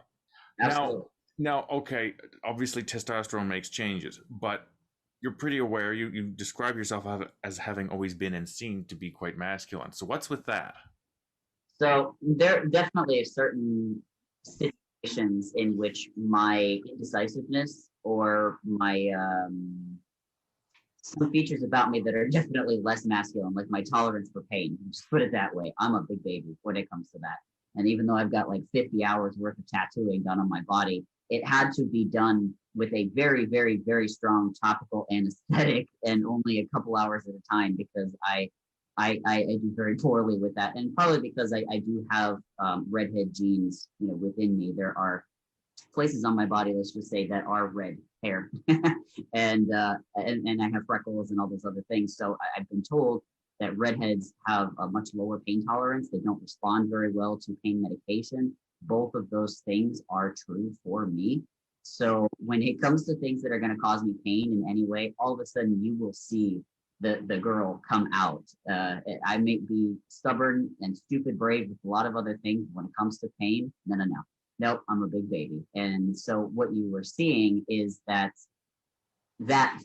part of me, I guess, that is typically perceived as less masculine, and certainly without being on the testosterone, I have noticed that back then it was untethered, and now to some degree it is less than it was, certainly, but I still at the end of the day am, my pain tolerance sucks. So. But that's not just pain, like it's the entire expression of response to this menacing implement.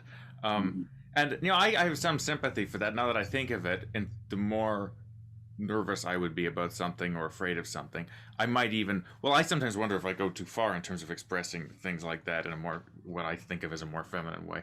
But and I have needles too. That's another thing. Absolutely. Like having my blood drawn and any of those things, like anything where I'm being poked with needles, it's really bad. So yeah. And again, I did play it up a little bit for comedic value, but certainly a little bit of it was more perhaps exaggerated without being on testosterone. So. Okay, I would have just thought that you wouldn't have wanted to express yourself that way. I mean, obviously it is kind of fun, but yeah, I don't. That's just part of the part of me that doesn't care. Okay, I'm going to express it however it seems. I don't know, organic in the moment, I suppose. Okay. Are there any things, other things you've noticed? Well, actually, I did want to ask both of you about testosterone. Because I'm curious to know what changes you notice. I'm thinking psychological primarily on it. And actually, I can go to my official list for this. So here are examples of what might be psychological changes. Some of them I have more medical backing, and some of them I just made up. More readily aroused more visually. Preferring to pee outside or all over the place. Anger, crying, as opposed to crying. Arousal is more capable of overpowering disgust. I think that's my theory, is that men, I don't know, I wouldn't say benefit from that. Sporty interest in dumb stunts. I have no idea. These are just some things I thought that, in my opinion, seem kind of masculine, and I'm just wondering if you noticed them changing, or if you noticed that you always were like that relative to other females in the vicinity. Yeah, I mean, I guess I'll start unless Dave. Yeah, I expect you to have more to say about it. Yeah. So as far as arousal goes, I have always been very visual in that way, and so for me, the thing that changed with testosterone was not necessarily the way in which arousal happened for me. It was simply the frequency. So for me, it just went, the more often it occurred instead, but the mechanism was still the same. Still, just like any other guy, I'm very visual, where this is somewhat embarrassing to admit, but while we're here, might as well, that at least I think that this is kind of how guys are, where, I mean, it doesn't really matter what it is. It could just be, an analogy for a phallus and a vagina, and you just kind of, in your brain, that's what you see, and then all of a sudden, boop, there it is, and okay, yep, ready to go. Or, it could be a half a second clip of pornography, or it could be, I mean, something even like animals, Discovery Channel, watching that or something like that, mating season on the African savannah, like it could just be a little clip of that, and it's like, yep, okay, well, here we are. It's always been that way for me. So I listened to, and I understood this to be kind of male and masculine, because I listened to tons of stuff by John Gray, the guy who wrote Men Are From Mars, Women Are From Venus. And by the way, I just have to interject. I'm kind of surprised, because I think of him as being like, he must be old fashioned and nobody reads him anymore. But I read that book. I haven't read any others. I'm not being critical. I'm just saying it always surprises me. But go ahead. His follow up that he wrote, I don't know what the title of the book is, but he wrote it somewhat recently. expands even more into that. But that's how I kind of realized that, oh, okay, yeah, no, that's definitely more of a typically biologically male wiring of the brain. You're a very visual creature. So again, as somewhat embarrassing as it is to admit socially, I'm here to admit precisely how I feel and how I see things. People, we can have an open discussion about it. But, so yeah, that absolutely. As far as crying goes, there's a huge difference with me. Whereas before, it would be easy for me to get all choked up and teary-eyed watching that damn Sarah McLachlan ASPCA commercial that everybody always, for animal rescue, stuff like that. It gets you choked up, or, something that would typically be emotional for, I guess, a lot of women. I did notice that I kind of had that before, and there was a direct contrast for me. Sad anecdote. I have had rescue dogs in my life for over a decade, and a lot of them were getting towards the end of their lives more recently here. And I did have one that I had to put to sleep due to cancer before I started testosterone, and then I had one that passed away rather unexpectedly more than a year into me being on testosterone. And while the first time I was a bawling, disgusting mess, and the second time I still cried, but it didn't last as long, and it didn't come as easily as it had the first time. And I know that a lot of people have talked about that being on testosterone, where it's, crying, no crying. And I thought, okay, maybe that's something to pay attention to. And I noticed that difference for myself. I don't think that's a bad thing per se, because again, historically speaking, men have to hold themselves together through some probably horrific stuff. I mean, they go hunting and they see a lot of really horrible things probably happen. And now it's just a mechanism for survival. You can just push past a lot of those things. I don't think it's healthy to suppress the urge to cry. And that's where the whole, for me, toxic masculinity thing comes in, where you call men pansies, pussies, whatever for crying. And I don't think we should do that. But when it does happen, let it happen organically. But it does happen, in my opinion, less for people who are on testosterone. At least that's been my experience. Do you find you have more control over it? Like there's more of you that isn't caught up in it? Yeah, absolutely. I mean, I haven't taken a survey just of the people I know, but that's my suspicion, just anecdotally from my own experiences. It's always a choice. Yeah. Whereas I'm assuming the women, it's hard to tell because it also goes with image, because I would not, generally, there are exceptions, I would not cry around other people unless it was relevant. Like if I had just argued or started something out with a person, then it might make sense. But it's a choice, which disrupts the ability for it to be spontaneous too. Yeah. But Well, and I'm an ugly crier too. I hate crying around people. It's yeah. It's not something that I feel comfortable with, because I feel out of control when I do that. And that could harken back to just my days of having to suppress a lot of my emotions anyway, because of my childhood, my upbringing.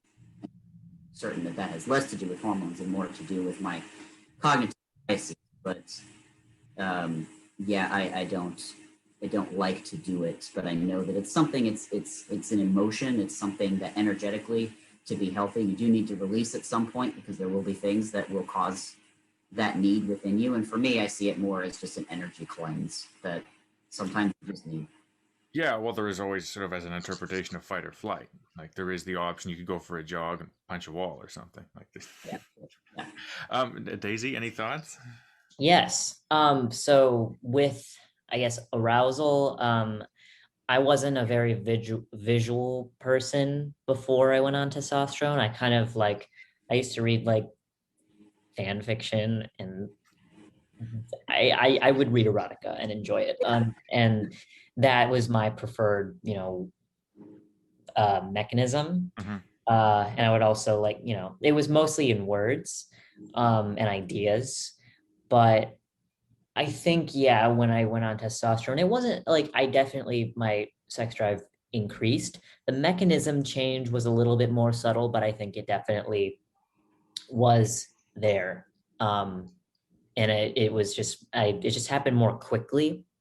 And that's all I'll say on that. But with crying, huge difference. Huge. I mean, I think you noted on your channel, like it's been so many months since I cried, which is When I fighting was the on universe. testosterone, I was on testosterone for 3.5 years. I would go like close to a year without crying. And for me, I did not like that. I mean, I don't think it was good for me psychologically because I was still a very like emotional person, but I couldn't release it. And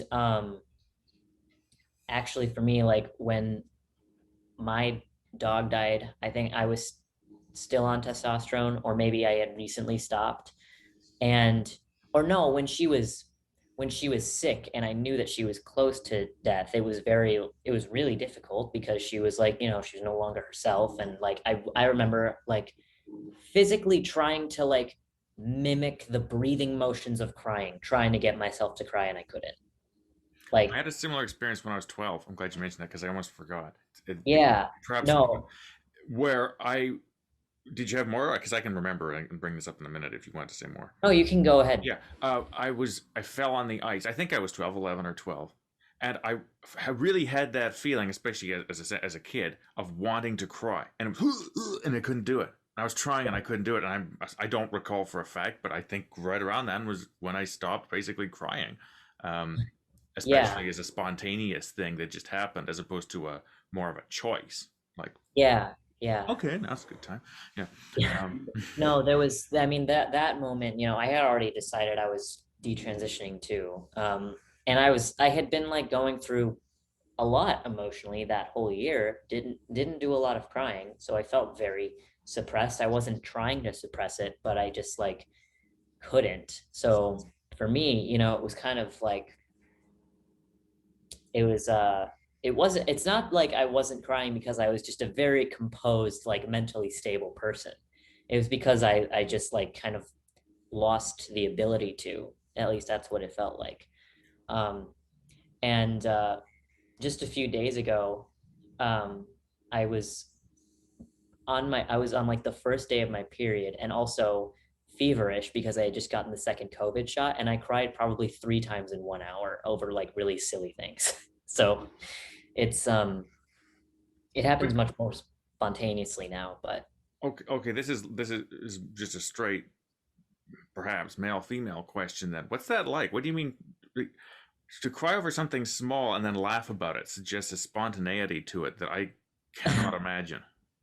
I think I saw like a TikTok or something that was really sad or really sentimental even. I don't even think it was sad.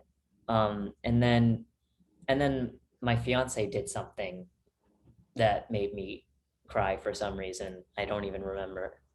I'm hoping it was romantic, not it was annoying. But Yeah, anyway, no, it I'm wasn't a hoping bad thing. It was it he's doesn't matter. we're just sappy people. Yeah.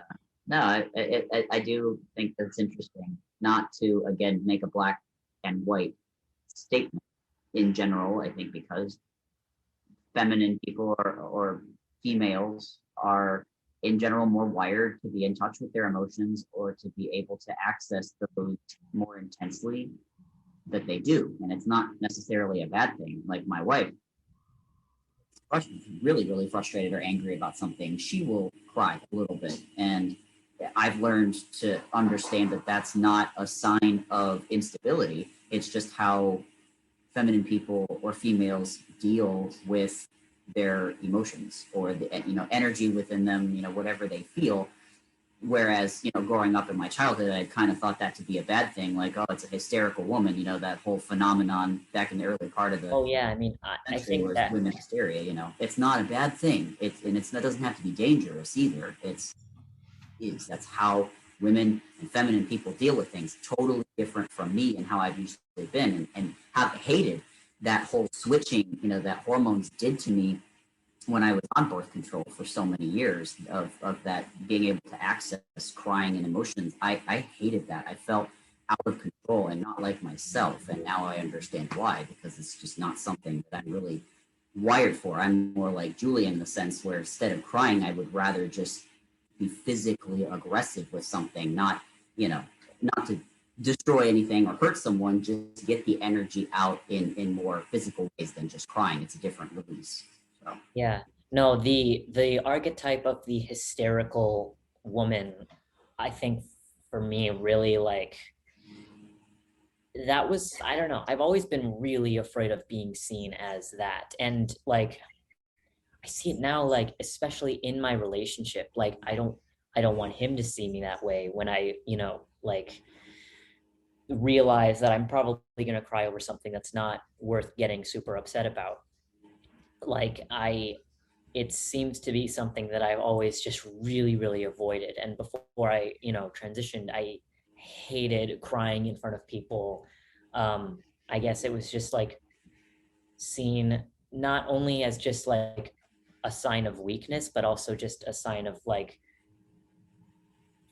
feminine mental chaos that I just like, again, it's a sexist trope, and I think the word sexist is appropriate to use for it. That I sort of just like learned about socially and was like, I don't want to be that. So there was, when I realized that like, oh, I'm much more like composed now in terms of I don't lose control of my emotions as easily. Well, I still did. It was just like I would get really angry. That's another psychological change with testosterone. But, later on I realized that like, no, this isn't healthy. I can't cry and I feel like I need to. Yeah. Go sorry. ahead. I'm sorry. Nope. Go ahead. Well, I was kind of going to switch gears to something that Julian mentioned with, I think it was disgust sensitivity. Well, I was saying in relation to arousal, like because this is something I haven't heard, but I believe it to be the case, is that arousal dampens disgust and it allows men to be way more disgusting. But if you just want to talk about disgust sensitivity, that's fine. I meant almost all my questions were like. Well, I never really thought about that in relation to testosterone. I thought about it in relation to living with a man, because like I don't know. I'm not saying like my fiance is not disgusting. He just has like he just has a higher tolerance for gross things like that. There's a subtle distinction I'm missing. Carry on. He's not disgusting. He's just no, yeah. And I just kind of noticed that there were things that like bothered me that didn't bother him at all. And I thought that just had to do with like living with someone else that, is different from you. I don't know if it's necessarily has to do with testosterone. If it is, it's subtle. But I think that could definitely have something to do with it. But I mean, thinking about it in relation to arousal, I'm not so sure, but I think it's possible that my disgust sensitivity was probably lower when I was on testosterone. Though it's hard to say whether or not it has to do with like, living with someone or testosterone. But there definitely has been a change in that I've noticed. I just didn't relate it to testosterone. What was I going to say? I don't remember what I was going to say. Yeah, I don't know my own experience. I remember what I was going to say. I think I'm actually fairly fussy that way. So I'm hopefully in most cases not such a disgusting testosterone laden male. But I noticed it's just interesting the variation in what people find disgusting. Whether how much they'll put up with pushing past the best before date on food and saying, oh well, I'll just clean the mold off and cook it, and then they'll do that, but then be disgusted about some more personal thing, or it just seems to vary. So I'm not clear that and I know supposedly they're supposed to be, according to the big five psychology personality model, there's supposed to be sensitivity to disgust is in there as a measurable thing, and I just don't know how to compare it. Just looking at me and my siblings, they're different. Well, okay, one of them basically is immune, but they're just different things that we find disgusting. It's hard to say who is more in a crude way. I did want to formally acknowledge, though, pretty much everything, all the disgusting sex stuff that Artemis admitted, I would basically admit too. So I just wanted to go in there with you on that. Pretty much, yeah. But there's also, when you talk about the frequency of arousal, that implies that there are times where it isn't present, which seems, maybe not for everyone. Yeah. Okay, do I have any meaningful questions now after all that? It felt like there was somewhere where, okay, you already said your thing. Do I have anything else? Well, before we're done, there's something, if there's anything else you want to talk about related to this, bring it up, because I'd like to change the subject somewhat drastically. Yeah, Yeah.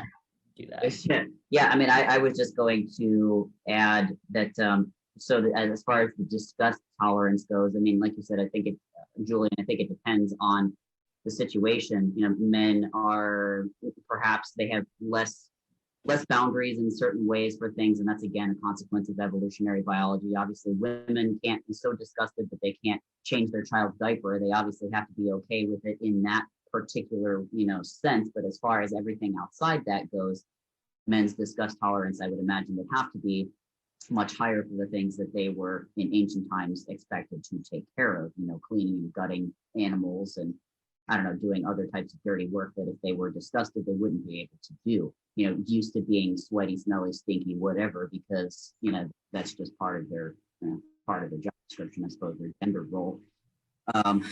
And in general, I mean, I've kind of always had a very high disgust tolerance in that way. So I think that way that I don't think testosterone has made much of a difference for. I think some disgust tolerance is something that needs to be addressed because it's a lack of healthy boundaries for yourself anyway, something that you kind of have to analyze. Okay, is this just I'm okay with, blood and gore, or is it I'm okay with, I don't know, some other activities or behaviors that are not actually healthy to have. So that could be a whole nother psychological discussion that I don't think I'm exactly qualified to speak on, but those are nuances that I noticed there. And then, it actually, as far as worried about being a disgusting male, knuckle dragging, hairy, stinky, whatever. It's fun. Yeah, right. That was something that I had, I actually, I think I did a video about this. Why I hesitated in my gender transition initially was because as a female, partially because I didn't want to accept the gender roles that I thought men were expected to have. So I didn't want to take responsibility for those and fully step into those because I thought I've got it fairly easy here as a female. I could just go along with that. But again, that was from the social aspect of it and not actually thinking what would make me happy. So I had to separate those two. And then also, there are healthy versions of male and female or masculine and feminine that I hadn't really had modeled to me in my life. And that certainly didn't seem to be available in Hollywood or any of our social, cultural, pop culture, any kind of reference whatsoever. So I didn't have a standard to say, okay, this is the healthy masculine that I can aspire to. I had the unhealthy, toxic version sitting in my head to choose between and didn't realize that was completely inaccurate, I guess you could say.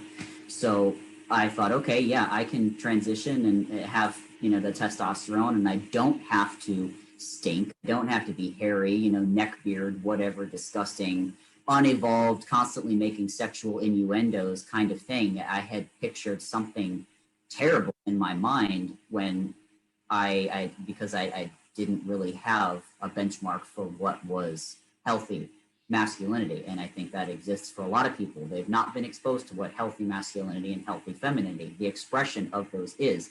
Like Daisy, you like to wear makeup and you might have radical feminists that say, oh, they demonize it for whatever reason without recognizing the artistic expression that it is, that it's not necessarily a mechanism for hiding yourself or a lack of confidence, that it can actually be an expression of confidence, an expression of healthy femininity.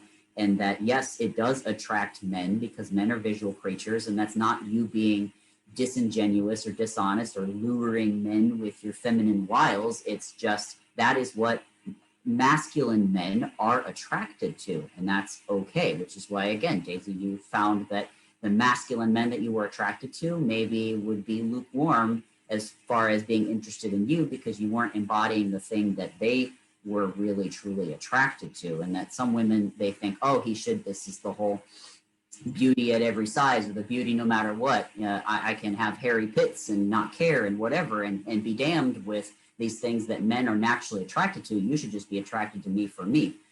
personally, I think that's narcissistic and horseshit, and it goes against what is really underlying attraction between the masculine and the feminine. You don't have to put yourself in a box and then the box is all you are. Just recognize what these underlying things are, like what sexuality is. I'm attracted to your genitals. Are you just your genitals? No, but that's, you know, a portion of what turns me on. Like if people demonize these things and they think they're being reductive when it's just acknowledging what it is.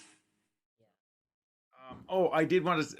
This is the problem. I think of too many things when people talk, and then I have 5 options, and none of them are what I wrote down. But Artemis, just to go back to the cave times and hygiene, I don't think that women would have evolved to change diapers because I don't think diapers evolved. But I take the point. What I was thinking, and this could be wrong, and it might sound ridiculously old-fashioned, but is that I wonder whether caring for people is one of the things that for women suppresses disgust, whereas I don't know whether aggression it definitely can suppress disgust. It can suppress a lot of things. Whether did I say depression or aggression? I meant aggression, but also I do think arousal definitely for me suppresses disgust. Possibly it's out of necessity because, you know, there's some disgusting element to sex, in my opinion. Yeah, it's pretty gross if you think about it. Absolutely. Yeah, I think that's a universal human experience, probably. Okay. Yeah, true. It seemed to me what I think of as the if there is a typical way that things play out with the male being more initiating, that everything happens sooner and the enthusiasm is overpowering anything else sooner. Anyway, that's beside the point. Okay, there's something I wanted help with before we're done, and that's the pronoun thing. And this is something I've fudged over the years. And so that it might actually surprise you, well, Daisy at least, that so in our first conversation, in the description, I referred to you as he because that was what you were going by. And I don't remember, but I probably was a bit unsettled doing so. Everything I'm about to say is about me and me only, and not about anybody else. In the conversation, I mentioned a YouTuber, Chloe Arden, and this was a bit that bugged me afterwards, and I wanted to do a whole extra thing about it because I referred to Chloe Arden, who was at the time male to female, as he she, because I didn't want to come down on either side of it, and you prodded me on it, and I kind of fudged my way out and didn't give a very meaningful full answer. And then more recently in our talks when I was setting this up, I also referred, because you referred to Artemis as he, so did I. Although I use the name Artemis as often as I can. And so what I'm saying is I'm trying to balance. I wrote out the factors, and this is not an exhaustive or efficient list. I am trying to sort out when it comes to how I refer primarily to someone. What I think and feel is, I think, my business, but how I refer to someone, I'm trying to balance someone who is, their sex is one thing and their presentation is something else. I'm trying to balance out what in my mind is truth, politeness, consistency, and practicality. And I haven't found a consistent approach. And so what I do is I'll refer to some people as I imagine they would like to be referred to. I refer to the YouTuber Theron Meyer as she, because I've always found that easy to do, even though biologically she's male. In talking to other people about these conversations, Artemis, I refer to you as she and confuse people. So it's confusing. You and Theron Meyer because I actually got to meet Theron Meyer, made the point that when you refer to someone, it's not based on your intimate knowledge of their biology, it's based on what makes sense. Then, fine. But what if they are early in the process and they don't look convincing, so to speak? And then there's the argument, well, you go with whatever someone wants. But then if I'm doing that, what if I feel like I'm being pushed to do that, and it's violating my sense of what's true? So help. Yeah. I'll go first if that's okay. No, that's fine. So regarding someone who is, let's say, not passing, they're probably, in a lot of cases, very early in their transition. And I would I also have trepidation with pronouns, and I think I kind of always have. There is like a psychological sort of hiccup when you know someone is biologically one thing, but they're wanting to be called another thing. I never had a problem, calling, trans people by the pronouns they want to be called, in regards to like, oh, but it's not really what they are. It's not what their sex is, and that's more important. And our language should connect to that. It's like that's not the problem. It's there was no problem. There was just like a cycle. There was just more of a psychological hiccup, I guess is the best way I can put it. But and I think for non-passing trans people, who in particular are early on in their transition. And I think I'm kind of borrowing this defense from ContraPoints. It's that you are not only being polite, but you're in a way helping them like sort of figure out their like who they are. Because you're helping them try on that identity. Yeah, yeah. And maybe you don't want to do that. And that's your business. Although I think that like in that way you're kind of telling them like, no, I know you better than yourself and your gender identity. And that's rude, and in my opinion, just like you're gonna just stir the pot and look like an asshole if you do that. And I think most people don't want to be seen as an asshole. But I think it does go beyond politeness. And I think that the reason why I would, use those pronouns, even for someone who didn't pass, the psychological hiccup doesn't bother me so much that I'm just like not going to do it. And if it's going to help that person figure out who they are and figure out whether or not they should continue transitioning, then I would like to help with that. It's not really something that that I've consciously thought about a lot, but it's just I think the way ContraPoints put it was probably better, and it made a lot of sense, and it seemed like a good argument. Yeah, I guess that's my view on pronouns. Although I do understand like that there is, again, a spectrum. Like, what about people like Jessica Yaniv? Like my policy is that I don't think the fact that, and I don't want to go into that too much to explain to people, but it was someone who I'm assuming. Artemis, are you familiar with Jessica Yaniv? I don't know whether everyone who's in this. Okay, so I don't want to go into it too much, but that was appeared to be a male to female transgender person up here in Canada. It was exciting. Who seemed to be abusing a number of things, but possibly also the nature of that identity was questionable as well, I think. But it was just the abuse of people that was the problem. But to me, that doesn't justify, that can't change my policy. I whatever I'm doing, I feel I've got truth and I've got consistency and practicality, and whether the person merits rudeness or not is irrelevant to those considerations. But that's who that is. Were you saying anything else, or was that the end of that? No, I think that was pretty much the point. Okay, I still need help. So Artemis.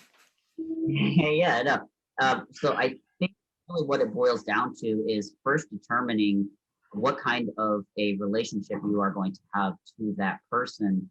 And then there is a little bit of what I think is required to be discernment and judgment on the reasoning behind the use of a particular pronoun. So I agree that if you're going to try to gain a relationship of some type with this person, doesn't have to be an intimate relationship. I just mean relationship in general, business, friendship, any which way, that if you want to gain that relationship, then do your best to help that individual, like you said, try on that pronoun, perhaps if they're early on in their transition.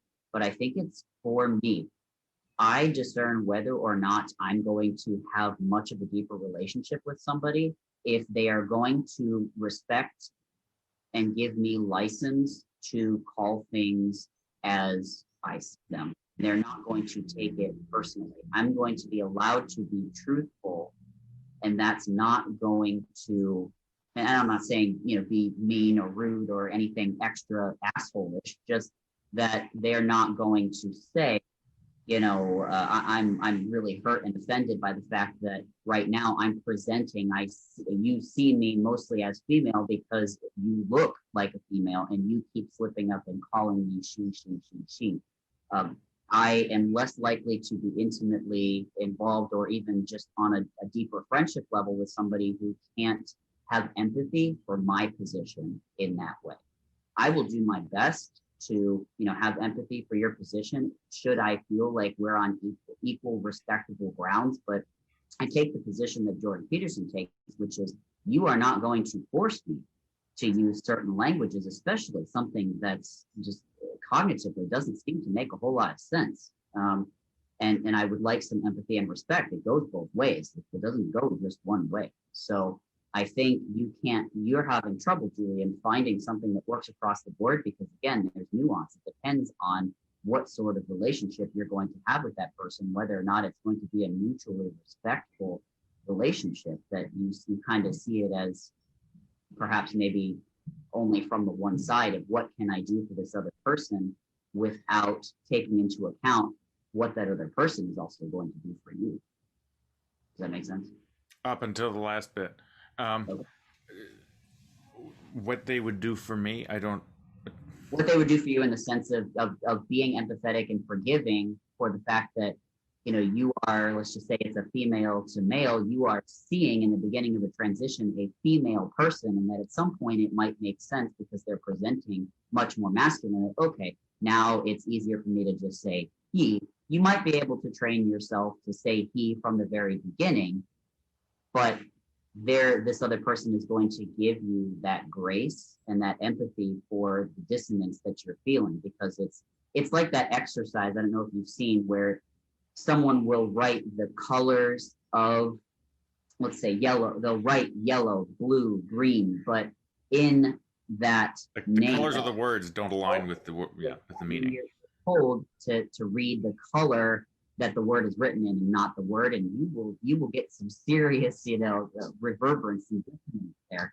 And that's something that I feel like a lot of trans activists or people who are more absorbed with having their identity reflected accurately, quote unquote, by other people will have only empathy for themselves and want that, and not have empathy for the person experiencing that dissonance in the beginning. So if I'm going to have a friendship with somebody or an intimate relationship, I want that respect, that empathy to go both ways. So if they're not going to give me that, if they're going to get really, for lack of a better word, butthurt over the fact that I'm having trouble with that, then I probably don't want much to do with that person, because as far as I'm concerned, they're not really emotionally mature enough.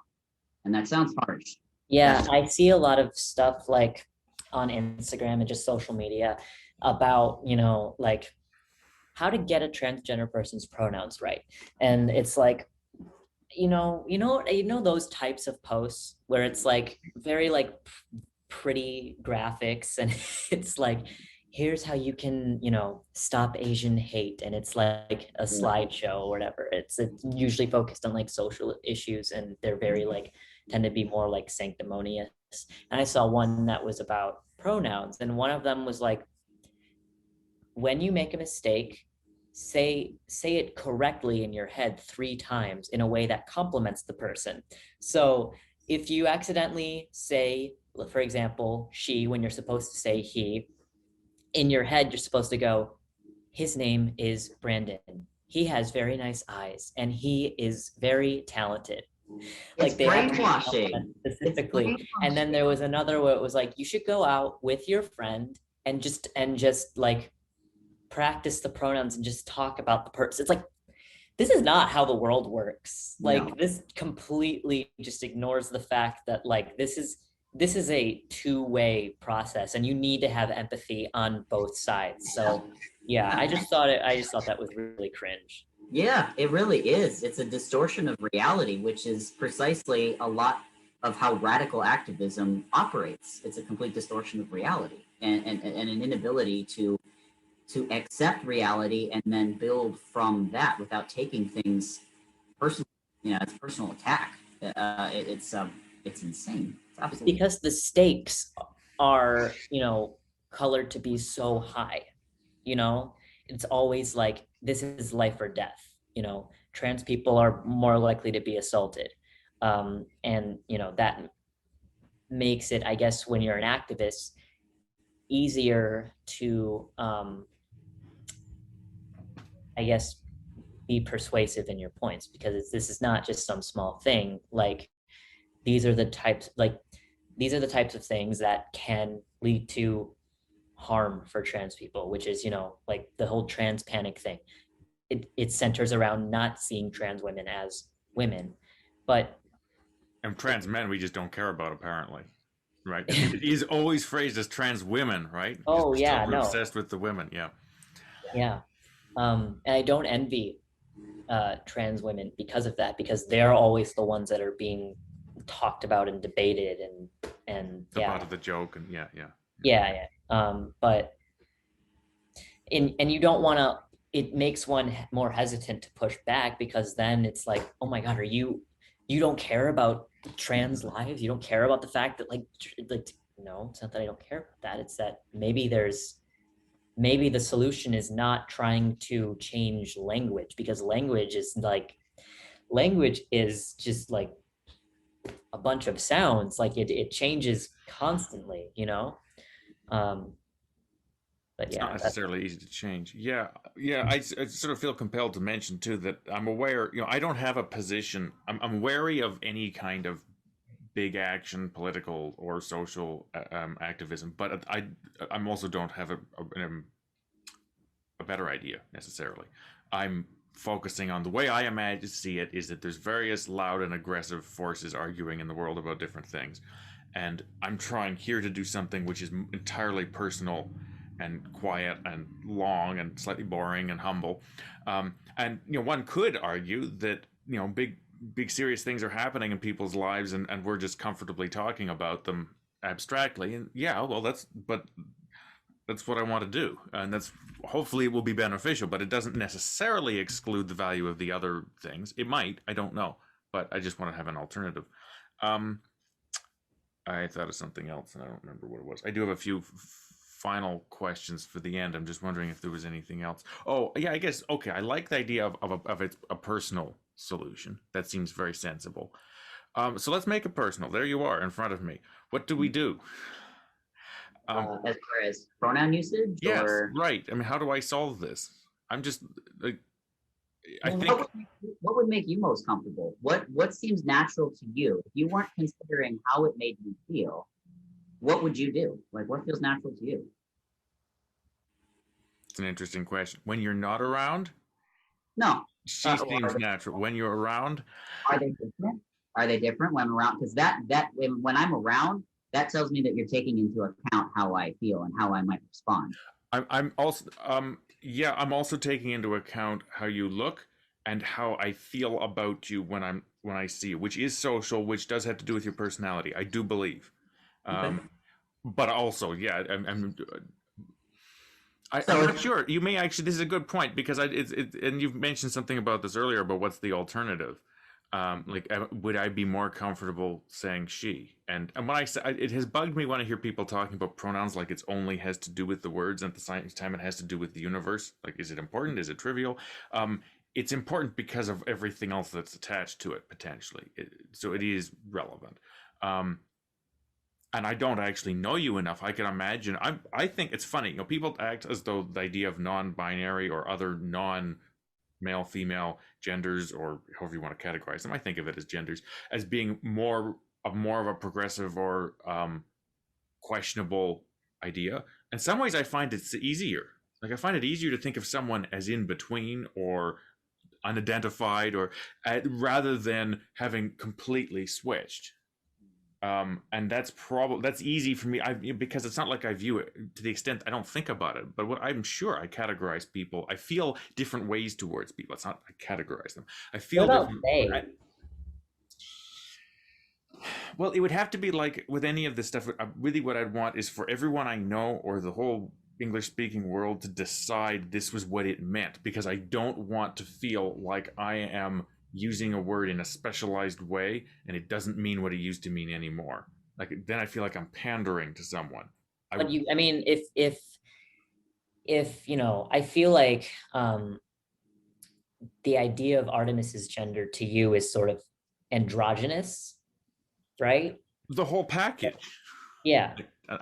Everything I say, I don't expect to bother you, right? Everything I have checked before I say it. I don't know if it's true, but I think I know well enough. I'm just noting that. I don't say that like it's a controversial thing for you.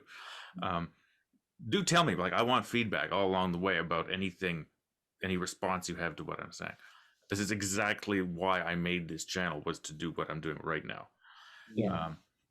Very specifically, like that was one of my main goals, was to call up trans people and say, help, these are my impressions, some of them you might not like, I'm hoping I understand your position as best I can, I spent 2 hours trying to do it, now what can we work out?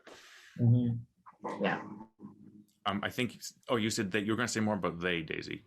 Well, I guess, I mean, if the whole package is like sort of androgynous and difficult to identify, then perhaps using the word they would actually reflect the meaning of that the most accurately. It would. Unfortunately, it's been contaminated by how I've heard it used in public arguments and discussions. And maybe even independent of that, I actually, and this again has nothing to do with people, it has to do with me in my head and the feelings associated with words. I find the word off-putting in that context. It feels, okay, there's this expression, I think my dad came up with it, I don't know, liberalism with teeth, which was supposed to describe our political position if we had one, which was, it has a lot of the typically left concerns, but it has a grip on it's not trying to make things nice. It's compassionate, but it's not nice. And a lot of this stuff feels like that. And I totally get that. And like that is, to me, in addition to all my personal problems with it, if I was just ignoring you, I also genuinely feel, and this is one of the big reasons I took this approach and had this channel, it is not only disrespectful to you to go along with that route. Like, I would rather tell you what I'm telling you than feel I'm just going along with it. And that's a nice thing to say, but I think I actually mean it. And this is a bit of a tangent, but it's related to the brand. I wrote this thing a while ago. It's imperfect, but where I was trying to make the point that I feel as though there's an element, maybe a big element, to the most popular way of trying to include people who are seen as unusual, or whether it's a mental condition, whether it's missing a limb, some kind of handicap, whatever it is, that is trying to butter things up and make them nice. And it's trying to be, it seems like it is not wanting to look at the difficulties squarely. And to me, there's an element of conditional love in that. Like, we'll say that you're great and you're perfect, and we'll welcome you with open arms and say we love you. But what about saying, no, that's weird, but I'd actually like to talk to you more about it anyways. I agree. No, it's doing a disservice to people when you're just going along with whatever it is that they want inside their head, because you're not giving them the very valuable feedback that they need to be able to operate in society with other people. No, how are you actually being seen by other people? It gives you that perspective that you can't get inside your head. When you tell somebody, no, this is how I see myself and this is how I want it, and it doesn't resemble what you're seeing, they need to be able to know that. And by denying them that information, you are sheltering them and not allowing them to grow. So I agree with you in that respect, that you're not doing them any favors by just going along with whatever, especially if it's really completely different from what you're perceiving. So well, and two, in life, it's a mistake I think I've made where I don't express enough to people, just generally, like mundane things, and the result is that I can keep having that opinion even if it's wrong. Like, they don't have a chance to change. If I think that somebody's always something bad, like just some relationship, something's off, and I never address it, then I don't give them the chance to straighten me out. And it's the same thing. I want to show the lay of the land psychologically inside me to and whoever I'm talking to you in this case, so that if you can spot inconsistencies, or you can, okay, I feel like I'm being slightly defensive, which I don't want to be. I'm justifying what I'm doing. So let's get back to the subject. No, I think that's what it is, because I feel a bit off. Yeah, I mean, relating it to the pronoun thing, sort of what Artemis was saying about like, are you doing someone a disservice if, let's say, they don't look like the gender that they're trying to look like at all?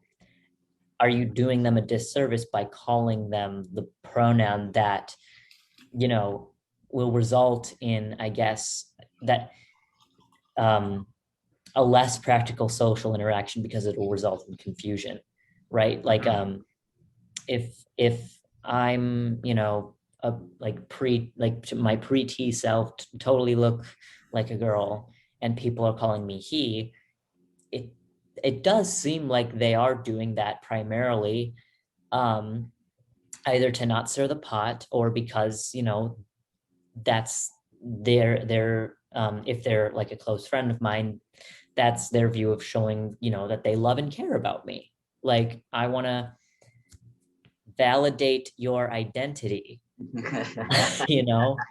Like, they want to validate me, but it's like, well, no, I think that is nice and all, but I don't think that's what love is. Love is not just pure validation.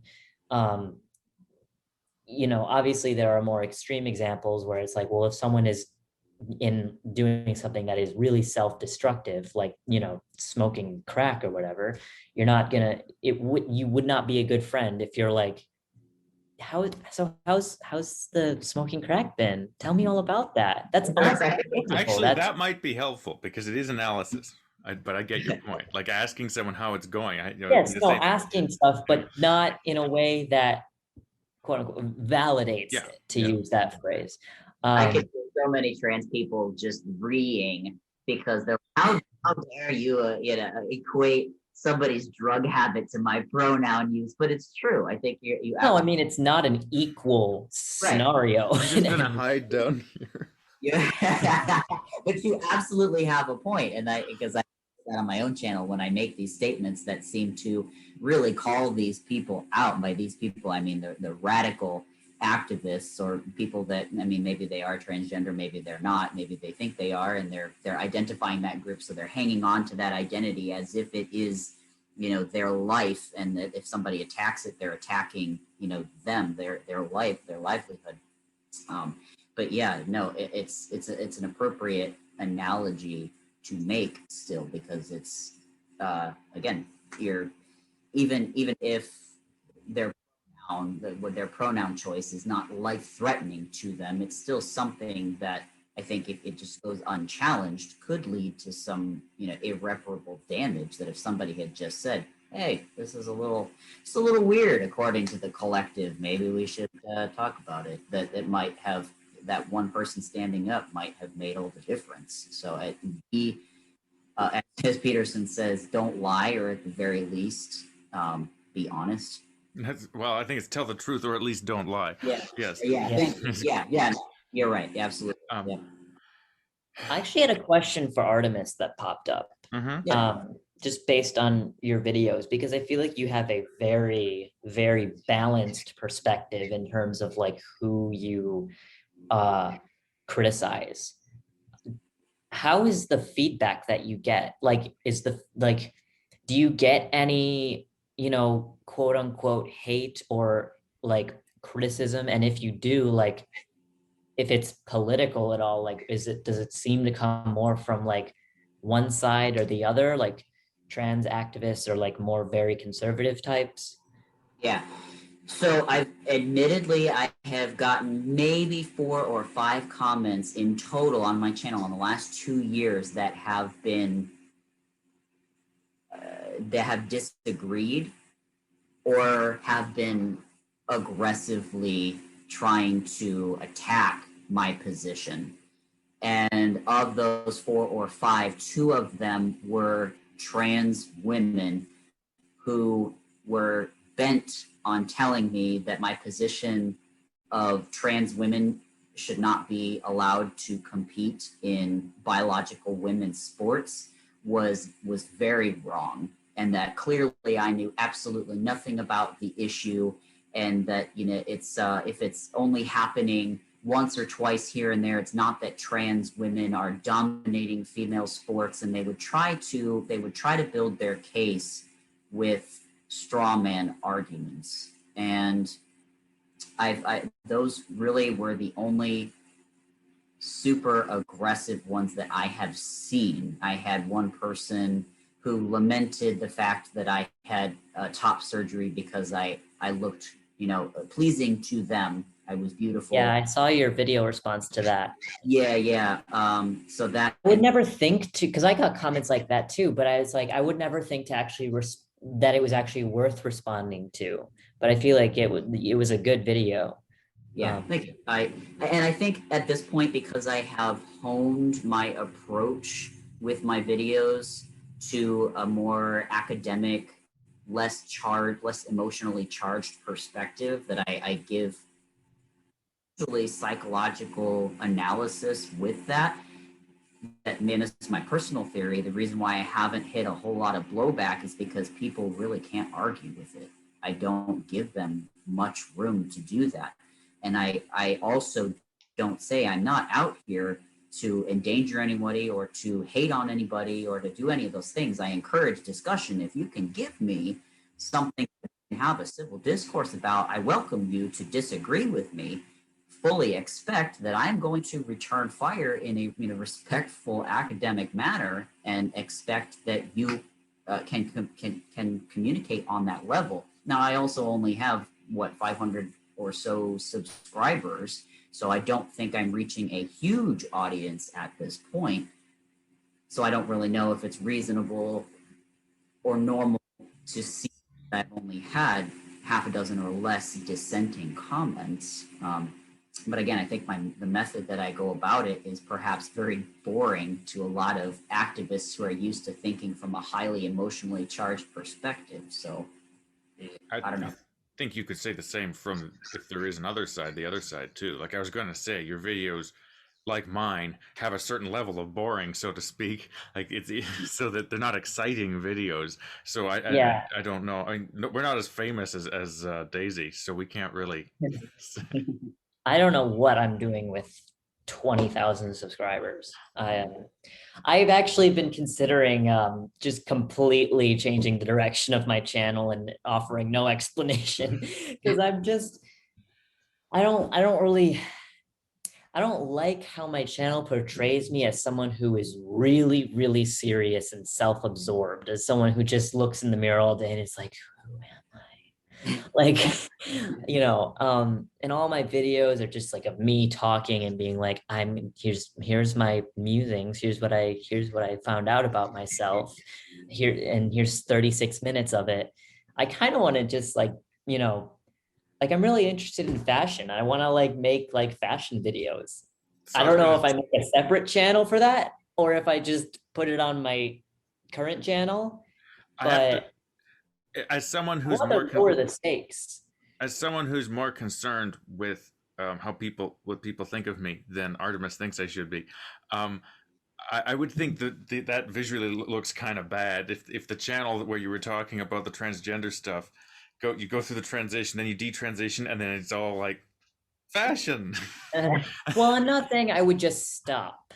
Like I have an interview with Kathleen Stock coming up. Oh, you do? So it would show that I'm just a very multifaceted person. It's not like I would just completely change the direction and, you know, talk about superficial, non-consequential stuff like aesthetics.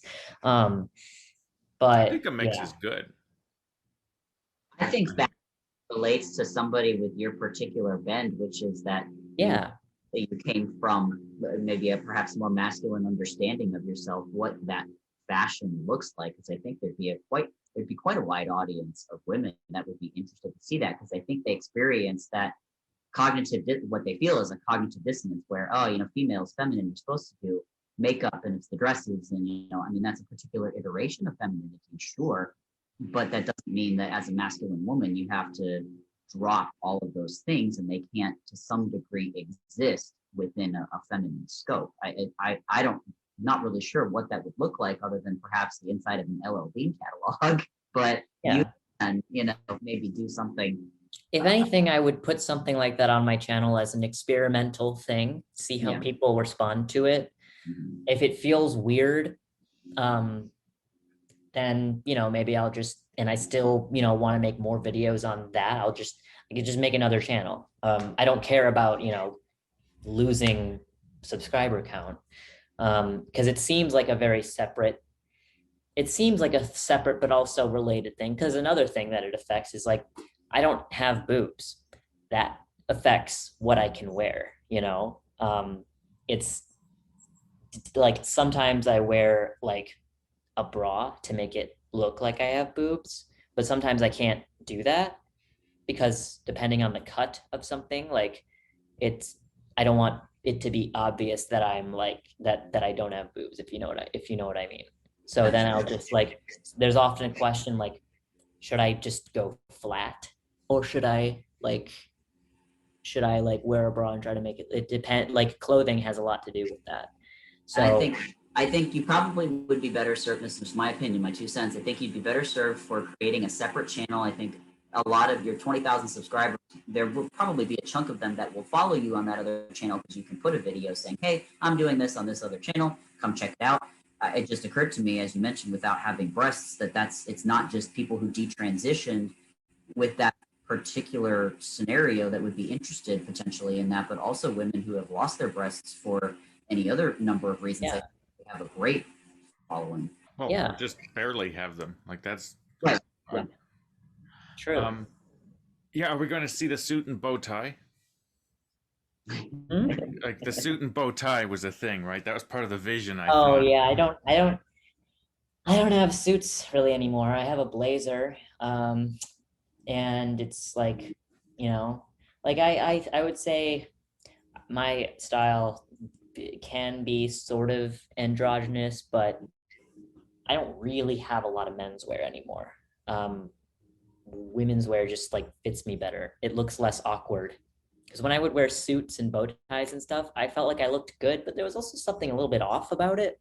Just because like it's hard to find suits that fit me correctly, like men's suits. So yeah. Daisy, how tall are you? 5'7". So you're taller than me even. Yeah. Yeah. No, I get it. A lot of what I find for men's wear, I have to go to the Asian outfitters, people for Asian clothes, because or the little boy section anywhere, which doesn't often have the sophistication that I'm looking for.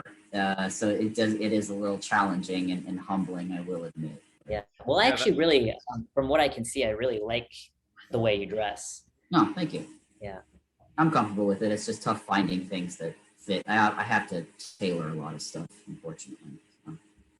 It was a question I wanted to ask, is whether you dress this way just for the internet, or whether like that's 24/7 what you do, or 24/7. Even when I groom dogs, which is my profession currently, what I do for money, real money. I groom this way. A pair of slacks, and it's always a collared, or I find that because I have a small head, that the collared shirts make my head look even smaller. So I prefer the Mandarin collar, or the collarless. They call them granddad collar or Mandarin collar, where there isn't the wings on the side. It looks better with me. But yeah, I have a whole closet full of vintage vests because I like the look of a lot of the vintage ones.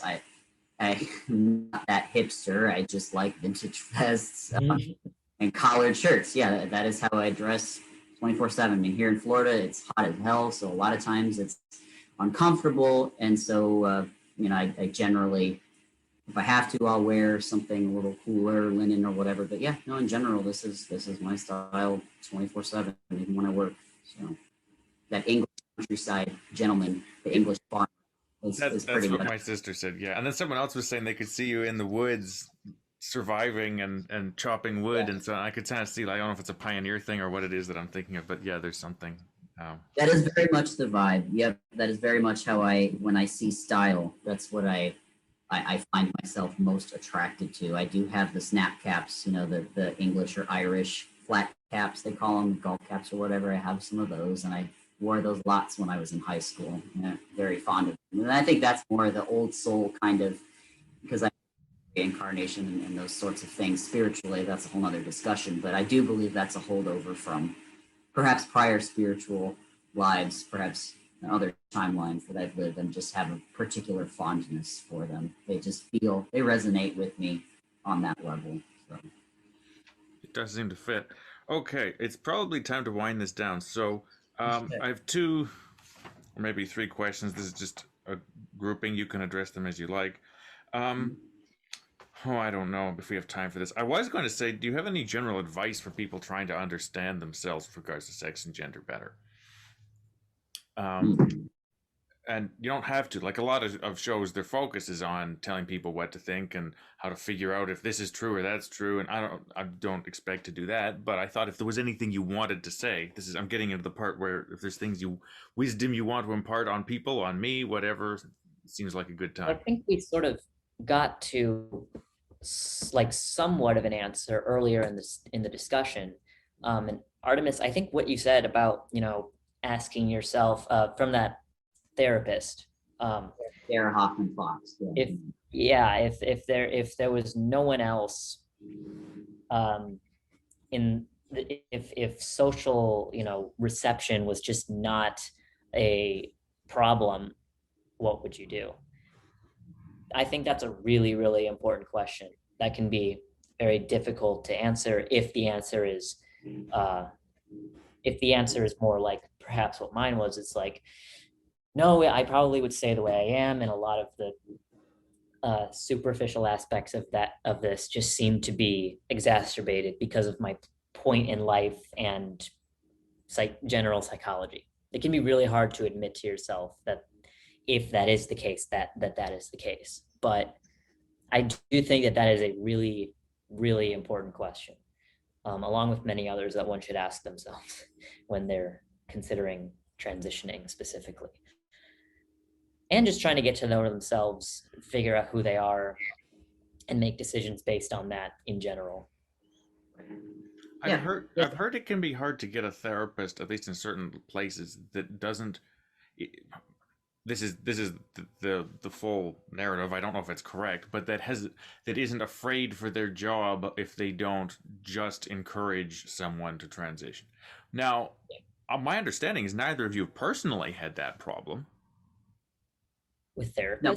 Yeah, like my understanding was your therapist overall had been helpful and open-minded. Well, I mean, okay, I don't think I saw a therapist for 7 years, and from ages 15 to 22. And she did tell, not me, but she told my mother, and my mother told me that she did not think, she was very skeptical about my transitioning, but she did not want to say anything because she had worked with Howard Brown in the past, which is where it's like a LGBTQ health clinic. It's where I got my testosterone.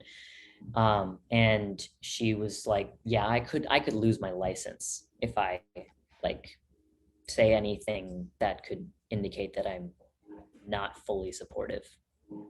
But did she ask questions though that allowed you to say whether to change your mind? It wouldn't have to be that she would express skepticism. She could just yes, I'm sure she did. And I did even suspect that she, didn't think it was a great idea because of the nature of the question she asked me. I wish I could remember specifically what the conversations were, but I don't. But I do remember her asking me hard questions. Yeah, and that is unfortunately the state of a lot of therapists, now. If you've watched the interview with Jordan Peterson and Abigail Schreier, where she talks about a lot of therapists being forced to or pushed to affirm again because of fear for their license. And when you think about the medical malpractice that exists, there is a lot of fear surrounding that, and there's a lot to lose as a medical professional. And I don't envy that position at all, especially with people who perhaps lean a little bit more on the trans activism side, where it's easy to inflame their emotions, and they really just want you to tell them what they want to hear. Yeah, that is not an enviable position as a psychologist, a therapist, a medical professional in any way. And I don't even have any advice for necessarily how they can begin to circumvent that, other than to be free of the medical system as it exists and become more independent. Perhaps healthcare by membership and independent of insurance agencies, and the big pharma institution, the machine that exists, in Western medicine especially. That's a very difficult thing to pull away from. And I think difficult then to find a therapist who is independent in that way. I was fortunate that I found a therapist independent in that way, who was quite expensive visit to visit, which is why it was out of pocket, which is why I didn't get to do very many sessions, but I supplemented that with, again, as much as I could get my hands on YouTube, which there are many, many, many licensed therapists who will, because it's not them speaking directly to somebody, they'll give the disclaimer, this is not a personal sessions, it doesn't mean it's medical advice, yada yada, but put that information out there, and then it's on you to internalize that and apply your critical thinking skills and spend some time marinating in that before you make a decision. And that's exactly what I did. Even if they were disciplines that didn't seem to have a whole lot to do with transitioning or transgender anything, I listened to it, whether it came to critical thinking skills, cognitive behavioral therapy, human psychology, to gender roles. John Gray, listen to John Gray, and then Jordan Peterson about Carl Jung, and just everything, all of it, anything that I could get my hands on. And slowly over time, even if it didn't seem like it fit at first, it was like getting pieces of a puzzle eventually, and then you have all the pieces and you can start to put them together, and then it materializes. It's not like all of a sudden one day somebody you listen to has the whole answer. It just comes together, but it takes a while. And that's people were in this instant gratification. People just want it now, now, now, now, now. Do it, do it, do it. I feel I want this, and they just push through without taking the time and doing their due diligence. And so it's a journey, not a destination kind of thing. That's what life is. I know it's cliche. I have found, though, that there's a lot of merit to it. So to answer your question, Julian, we did a little bit kind of go through that throughout this conversation.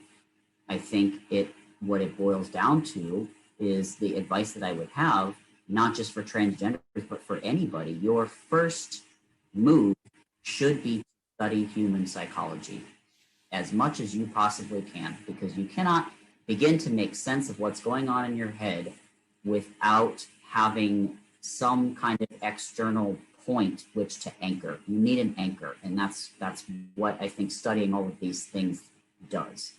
Because it's not a direct answer; it's an education, and then eventually you can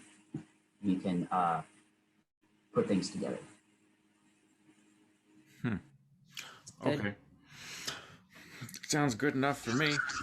I wonder if there's an urgency factor. I hate to throw this in when I'm wrapping up, but because people sound so desperate sometimes to resolve things, and I have no idea. I trust that they feel really bad, so I'd hate to tell them to slow down. Right. Yeah. Make the pain stop. Make it stop. Do whatever you have to do to make it stop, and as quickly as you possibly can. And that is also another discipline. If you want to talk about, and then now you're getting into different types of spiritualism or different religion, which is why Buddhism and Stoicism and things of that nature. Okay, study religion too. That's another one where you can begin to develop your worldview and your philosophy for moving through life, because Buddhism will say life is suffering. Acknowledge that. Peterson will say that life is suffering. It's hard. It sucks. So acknowledge that and do your best to navigate it, knowing that it's there and that there is a degree of it to which you cannot go without, I guess you could say. So get comfortable with some degree of suffering, essentially, which some people will go, man, that sucks. But I think for me, there is a little bit of relief in recognizing that, and okay, I'll get through it eventually. It's not always going to suck.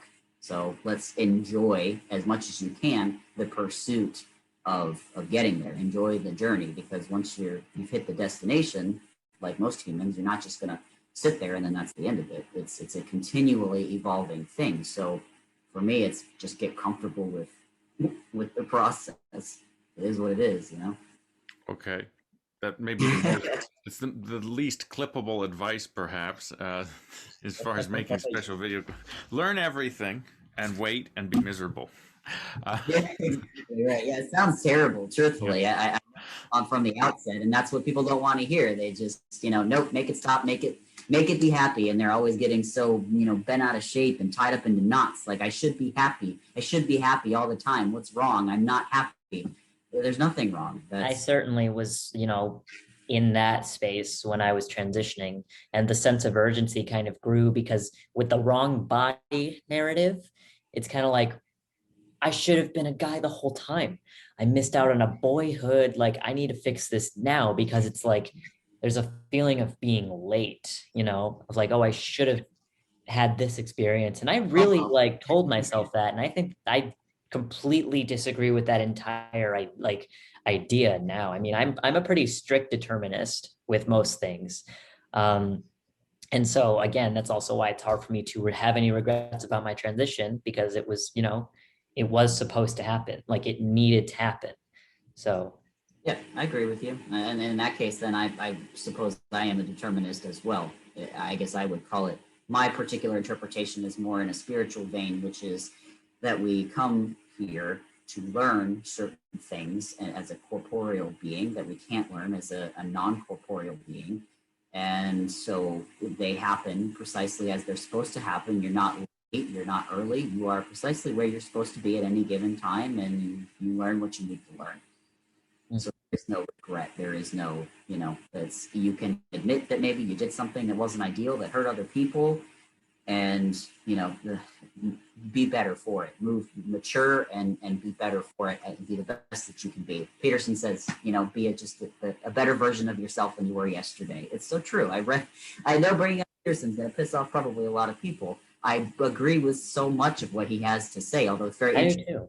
He seemed to have a place in his scientific workings, or his psychological workings, for the transgender brain, which I'm going to be doing a video about that, I think, here soon. So he doesn't have too much to say as far as transgenders goes, but that's not his area of expertise, and I get it. He's an expert in so many other things, and so the transgender stuff probably vexes him a little bit. But okay, I'm not bothered by that.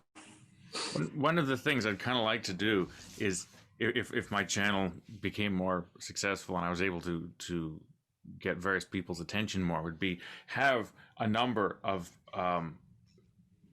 well, I guess primarily trans people that I could call on, that I have had one-on-ones, group talks with, and the whole bunch of us could go over and talk to Peterson. We could do this huge, epic 3-hour YouTube with him, just cover everything, and yeah, because I think too, it would be useful for people to see that he's not at all against transgender people at all. I'm very cautious of saying much of any strong opinions on the channel, just because I don't want to put people off an information source. I do want to note, though, in general, that I would not be here talking to either of you were it not for him. I cannot say how my life would have gone, but I possibly would know next to nothing about gender dysphoria and transgender stuff, and I would not be as well disposed to it and interested in it if were it not for his involvement in it. Yeah, people tend to throw out the baby with the bathwater. Maybe Peterson has some things that rub people the wrong way, but to dismiss some other points that he has made that are absolutely brilliant and gold is a shame, as far as I'm concerned. And people do that a lot. They dismiss certain things from people because they just don't like who they are, or they don't like some opinions that they've expressed, and they can't cherry pick the good stuff, I guess. Mm-hmm. Well, and he seemed really miserable at that period too. Like, he was agitated a lot of the time. If you took the right segments, I could see. As I said to someone, I went to one of his talks early on, and he seemed really deranged. Like, it was stressful watching it. I think he hadn't slept for half a month or something at that point. Okay, is there anything in the last? First of all, is it okay if we go another 10 or 15 minutes? I want to be able to. Daisy, I wasn't sure if you looked restless over there, Daisy. Are you okay? I'm getting a little fidgety. Okay, fine. Me too. I just want to. Okay, so is there anything in the last 10 minutes or so, I can learn from you, either of you. I want to ask all my guests this question. Obviously, the whole thing is supposed to be me learning something from you, but I mean, like, specifically, is anything that comes to mind? It's kind of a weird, vague question, but if there's anything that comes to mind, like, is there anything you think you've worked on? You've been dealing with particular problems. So is there anything you think you might have learned from that in particular that other people, doesn't have to be me personally, that you think might be useful for other people? That's a deep one. Well, I asked you the same question in our talk before, and you actually said yes right away. Yeah. You said things. Yeah. You said Go things ahead. to do with masculine and feminine, or the interactions between them, the differences, perhaps. I also think perhaps something to do with being being more emotionally independent from other people. I suspect, because that's certainly the That's vibe what I I was get about. from you.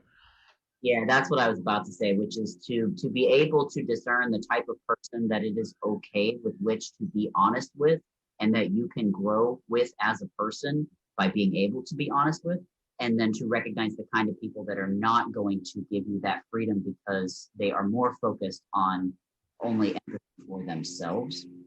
So to be able to discern that kind of person, so that again you can have you can pick relationships that are going to contribute to you growing as a person versus ones where you are just bowing to whatever it is that other person wants. So I don't think you can learn from me. I mean, of course, you've learned a lot about how perhaps a certain sector of transgender person thinks and their experience with life. I mean, that's obvious, I think. Mm-hmm. I mean, I don't know if this would actually even be directed to you, Julian, because I don't think you are this type of person, but it could be, it's something that I have struggled with and that I have found is, so if you're a person who tends to feel comfortable subscribing to an ideology because it gives you a clearer framework of how the world works, it's probably best to not give into that and perhaps to fight against it and challenge that. Because ideology is just, I don't know, it's a tool that people use to try to construct their own culture in the way they want culture to be. But culture is not something that kowtows to human beings. I think culture is an entity that obviously relates to people, but it changes, and I think we should try to not like be married to an ideology as, any ideology being, objectively good or the right way. Though that can be difficult because then you can easily fall into like complete moral relativism. But I would say try to get out of your comfort zone and try to, like, just with hearing Artemis talk about Buddhism, it's like, man, I really haven't looked into Buddhism that much. I've been obsessed with just like Christianity. I'm not a Christian anymore, but still, that's just kind of what I've been obsessed with. And that, like, try to widen your perspective as much as you can and don't marry yourself to an ideology, because it's not going to help you grow as an individual. And you're probably not going to be a hero and save the world and save the culture. You can't do that. Okay. I have to admit, I'm getting kind of tired, so I'm just kind of staring and nodding. Okay, well, okay. Is there anything else? I was going to ask this question about this conversation, but maybe it's for the future. Are there other things that you'd like to talk about or have been thinking about? Now, I don't think now is the time for that. But I mean, like, do you think are there other? If both of you have expressed an interest in talking to me multiple times for some weird reason, and so are there other things that you're thinking about, or things that would be you think would be interesting to talk about in the future? Yep, I have some ideas. Daisy, do you have anything off the top of your head? Not off the top of my head. I'm trying to think. I'm going to be doing a series on gender roles, I guess, and how they relate to ideas of masculine and feminine, how they have come to evolve from the biological evolutionary perspective, the opposing, why they evolved for survival reasons versus how they fit into culture nowadays, where we don't have to worry about survival, where I think we're experiencing a clash between where our higher consciousness wants to be and evolve versus where all of our underlying DNA is kind of driving our behavior as far as gender roles go. So we're having this imbalance currently. I think we're on a frontier that we haven't quite been in before.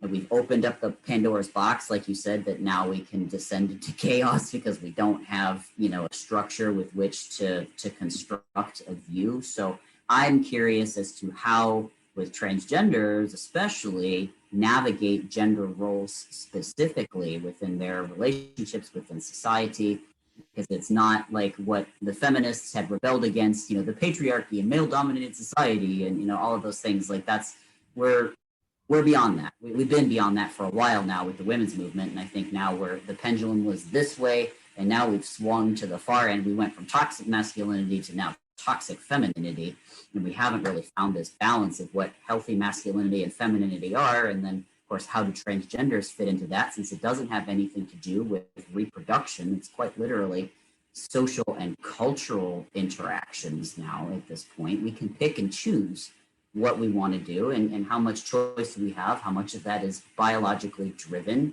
There's a lot of variables there, and I would like to have an opportunity. I'm going to be doing some videos trying to explore that, but try to talk to people who, that gray area, I guess, as far as being transgender goes, what those different iterations look like.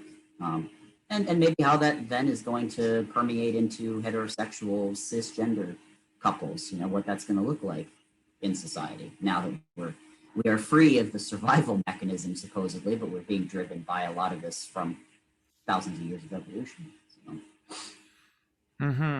Yeah. Well, also, I mean, for my part, I think I'm sure nothing comes to mind at the moment. There are things that would be interesting to run past you, partly just as people thinking about things. And I think from podcasts I've watched, there is something nice about watching people getting together online to just talk about whatever they're thinking about at the time, and to see the same people over and over again. And so, yeah, whether or not we actually have subjects now, I think things will come up. I'm hesitant to cover current issues too much because it runs the risk of being too sort of news and controversy based, and that's not at all. I don't think anyone comes to us for news. No. To get into know what's going on. There are some things that are happening in current events that are actually things that have continued to come up generation after generation after generation. They're almost like archetypes that we're still struggling with, that people have not gone back in history and said, bruh, we've been here before. Like, we've had these conversations before. Nothing's changing. We're clashing. Why are we clashing on this when we've been over this time and time and time again? So, I mean, that we can take a news aspect, something that's happening in current history, and go, actually, we've been fighting this for a really long time. We've had these discussions for a really long time. Let's see what we can do to actually fix it, if it's something that's fixable. If it's not, it's just a constant, will always be this rival back and forth with people. Is it one of those age-old things? So I think that's still a possibility to talk about current events in a longer, historic perspective. Yeah, I'm open to trying it. I'm wary of it. I'll just start with a disclaimer saying that I don't want anyone to dislike me, and I don't know what I'm talking about, or something like that. And Daisy, was there anything else you were going to say, or? No. I think I just agree with the current events thing, and I think Artemis, the idea of talking about things that we haven't stopped talking about, that we like and not treating them as if they're new problems is a really good idea. I don't have anything original to add though. That's fine. That's fine. I mean, yeah, you're at a different stage in your life than Artemis is, and who knows where I am, so that's fine. Anyways, what's that? Different. I said it could be, and I certainly don't mean to say that it can just be gender or sex related stuff. I'm totally open to covering some really, really different things and seeing if perhaps our experience with being transgender really permeates those views in any way. Personally, I don't. Yeah, personally, I don't think they will. I think we're going to find very quickly that, as with most people feel, their sexuality or their gender identity really doesn't have a whole lot to do with their worldview. It really is relevant as far as their intimate relationships go, certainly, but outside of that, I don't think it dominates their character. That's a good point. Actually, it was something I specifically wanted to do for multiple reasons. Is talk about things that have nothing to do with sex and gender. And for example, I don't know. You mentioned you used to hunt. I'd be interested to talk about that. I don't know. I'm sure we'll find things to talk about. Anyway, that's good. I'm happy that you both came along to talk. It was by and large better than I had hoped for. It was very nice to not have to be constantly coming up with questions.